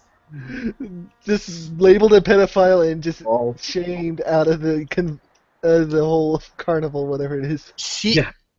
She's actually going to try to figure out if there's any possible way she can get exposition from him. I guess. I will say at this point afterwards, and I don't know whether we haven't established whether Clint's mom is. I know she's a demon, but we haven't established whether she's Nirvana or Yomi allied. Clint, do you have an idea on that? Yomi would be where demons started, and Nirvana would be heaven. Your mother could be a defector and living in heaven, or she could be a regular citizen of Yomi.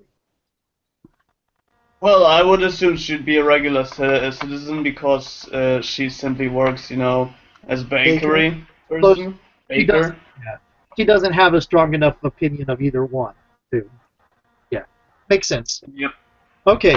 Well then, it's likely that if Dima mentions Jess being a succubus to Sonia afterwards, that your first response was, "But they're extinct." They're Long extinct, pause. almost like the dinosaurs, except for those that later evolved They're like into the demons. dinosaurs. How do Or you dodos. know that? They're like dinosaurs, or dodos, or George Jetson. And we're gonna. You can say because Morgan killed them all. Long pause. Apparently, I know nothing, and I need to go cry now. Sorry, Sonia. Confused before. Now Dima she's takes confused 5 both mental mentally stress. and sexually. Sorry, Sonia. Or Zoe. You probably would have known that one of the 7 purges that targeted succubi would have been Morrigan, the goddess of bloodshed. Well, Clint can only say that this is pretty interesting. Well. That this escalated quickly. Well, He thought now, that we were Darkstalkers- just going to run a fair here. I have to say now, Darkstalkers now all of a sudden in this universe sounds like a big slap to the face. Yes. To both sides, I think. Morrigan is one of the repenitent purges, fortunately.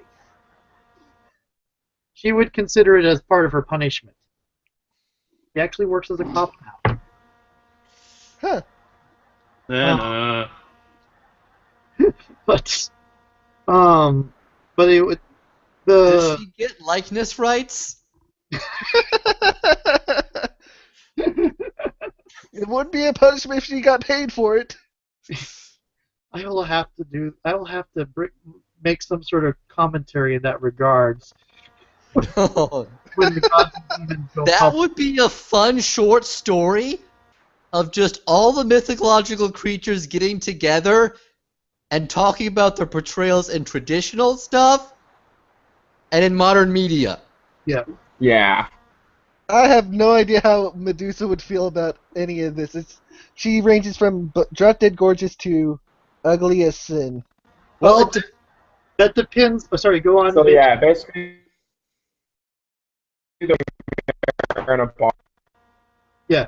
I don't know what Mitch was about to say, but Gorgons were one of the races that a backer suggested I put in as a reward. So Gorgons are a thing. They appear in human bloodlines occasionally. They don't always express through their entire life. They might stay looking human their entire life. But Gorgons are a thing. And if they do express, one of their shapeshifters, they're emotional shapeshifters, so whether they're attractive or ugly depends on their state of mind. So, Uh-oh. Oh god. it is not just a saying that she looks beautiful to you because you're in love. No. So basically, they have a canonical game face. Yes. And not all of them can do the petrifying gaze. Some can do healing, but all of them are shapeshifters, and their shapeshifting gets more effective the more extreme their emotion. So do not get on the bad side of a Medusa. Yeah. Then you're going to No, you would. you're going to get on the good side. If you're going to get on the good side, you can get up to the really flexible boyfriend/girlfriend, depending on their gender, all the way towards where'd the Merilith come from? On the,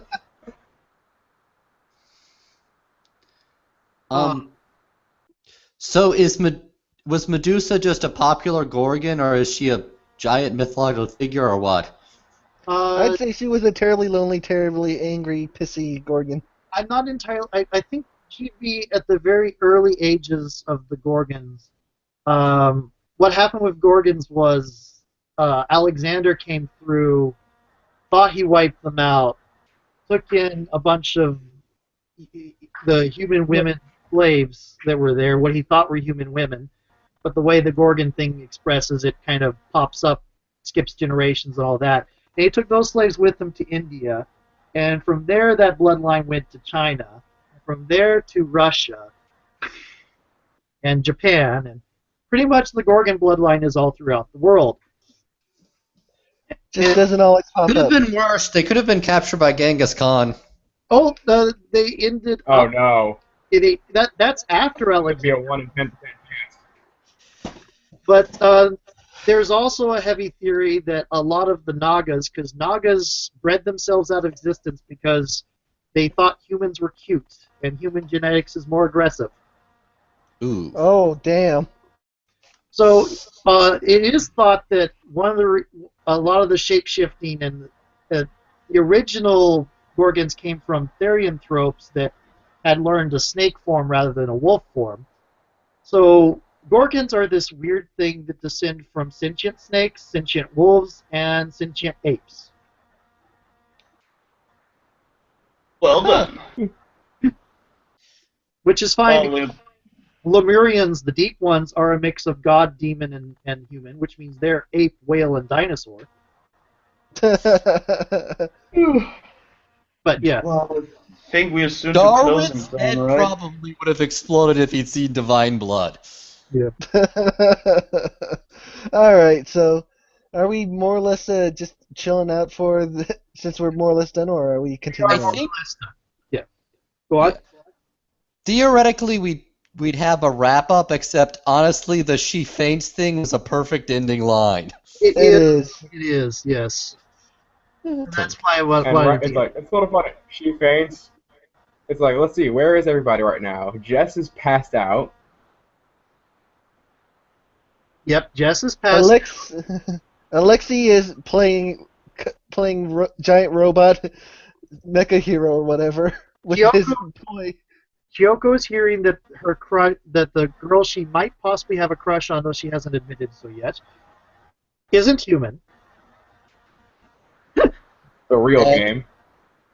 Dima just realized that the head knows more about this stuff than she does. Uh-oh. That must mean something. So she's probably going to. Well, the first thing she's going to ponder is, does this money technically belong to the club or me? Secondly, I could actually afford a PS4. Flynn still thinks the best idea is to ask the rich girl to just, give some money to the school. Because this fair was a complete blow. No, we actually won most profitable. Not the robot booth. And just so everybody knows, this is the Kickstarter that I'm at, the campaign book that I'm working. All the gameplay has been play tested. Most of the book has been written. The only things I'm waiting to write on are stuff I'm offering as backer awards. I only have about a little bit more than 10% of what I need. I need 3,000. I've got 310, and 21 days to go. So this was partially, mostly really, to give a demonstration of what the gameplay is like, what the kind of scenarios that I'm being focused on here. I gave some demonstration of the self-inflicted social stress mechanic that we played with in playtesting. Which was yeah. really a nice and reasonable system, actually, and especially especially self-inflicted social and mental stress. Yeah. Really could be used in more games because it's nice to have a system for you blow your own mind.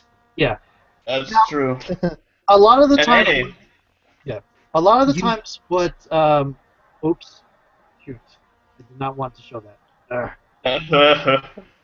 Okay, a lot of the times, what Fate does, and it's too late now. But a lot of times, what Fate does for self-inflicted things is it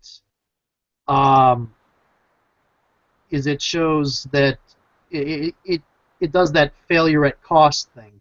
But sometimes the tactics that player I mentioned or tried were just so clearly self-destructive that I had to say, succeed or fail, you're going to have to test. You need to make sure you didn't screw your reputation over with that. I'll be honest, the only thing you really need is just a bigger audience to see this, and you'll probably get enough backers and pledges for this to be a success. Yeah, I'm gonna it second. feels pretty The simple, only pretty thing good. you need is advertising. What works with the Fate system is it's relatively intuitive once you get past the first thing, and it's simple. Even when you add the system like magic something, the core gameplay is just roll a dice, use an aspect. Right. And I made my design is a hybrid between Strands of Fate, which is a crunchier style of Fate, and Fate Core.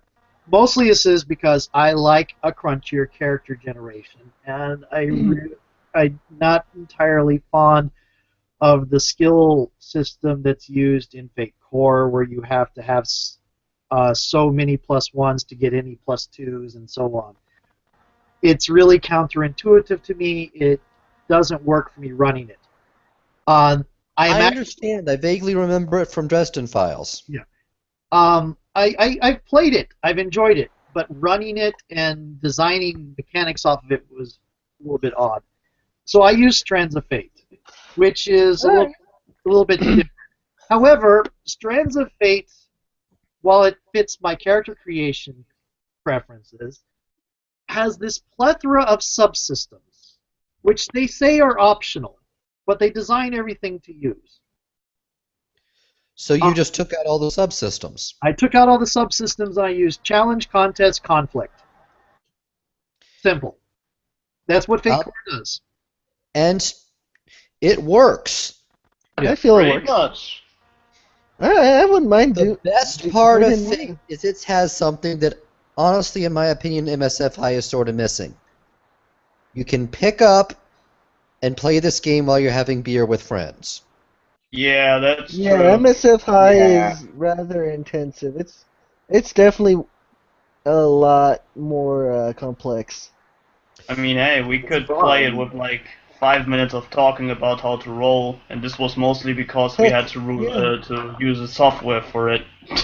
So yeah, it's Heck, pretty heck, pretty if you're a quickly. 4 of the minutes was just, see that button? Click it. Pretty much. Heck, yeah, and also I'll tell you. one of the good things about this is that it's just relies on 6-sided die, or maybe if you're feeling different, like maybe just go with a bunch of well, I guess you can't really go with a 3-sided die. No, But yeah, Actually, 6-sided die. you just all you need to do. There are Fate dice that are the minuses and the pluses and the blanks, but all you True, need but if you're lazy or cheap ass, then you can just pilfer from your board games and be like, oh hey, I got all the 6-sided dice I need. 1 and 2 is minus, 3 and 4 is 0, and 5 and 6 is plus. Yeah, That That's is simple as that. exactly what Dresden Files says. and like what you say here, yeah, like exactly. This is what I used when I was doing Fate dice. When I was doing the play testing, I used just regular 6-sided dice. 1 to 2 was a minus, 3 to 4 was a 0, and 5 to 6 was a plus. Another way that you can do it is you can roll a 1d6 minus a 1d6, which gives you from -5 to a +5. But It works better with the low pluses. True. And what I like about the setting, there were probability. you've got enough room for hijinks, and you can tweak it. Yeah. Uh-huh. As of this point, the playtests I ran, one was I started with a private eye thing. The characters were a demigod prophet, a visionary, which is basically the branch of humanity that's becoming what gods and demons are, and a human herald, which are the magi that use high magic, calling on gods and demons. And the herald means they're basically a trained lawyer for heaven, or social work. And she happened to be human. Her family have been heralds forever. And her goal was eventually to be chosen to at least attempt ascension into a god.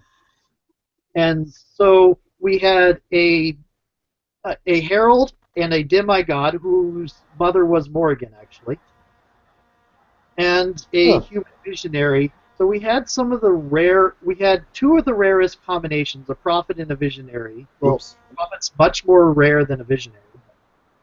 And it still worked because you're still just dealing with your characters. And it blew up from a story about a serial killer doing Van Helsing killings into trying to recover a book on how to possibly teach someone how to become undead. Oh, bugger. Whoa. To which they got the physical copy, burned it, and used a magic spell which they got from Yomi, which resulted in the white mage's goddess told her, well, you're going to need to check to make sure there's not other copies of the book. Unfortunately, the spell for that, I don't know anybody I trust that has anything like it in Nirvana, but there's someone I know who's not too terrible in Yomi. And I think you have an ex-boyfriend that is connected that way. Oh, wow. No, no. But yeah, long story short, simple system, very intuitive.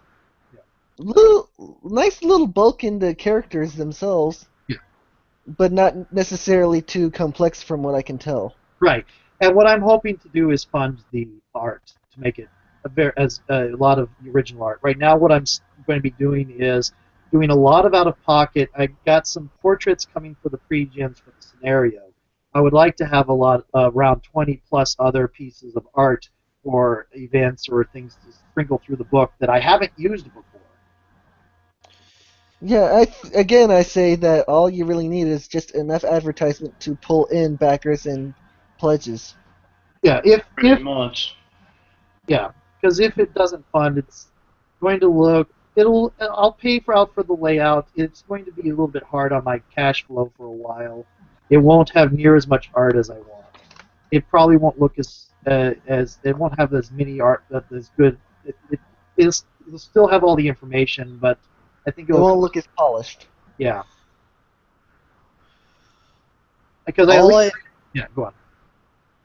And all in all, this is the kind of system where I can't say anything negative about it. And what I like about the setting is you could move the timeline and tweak minor details. Like, for instance, just how much is common knowledge about the occult depending on the timeline and all that. Right. I haven't. All right. Go ahead.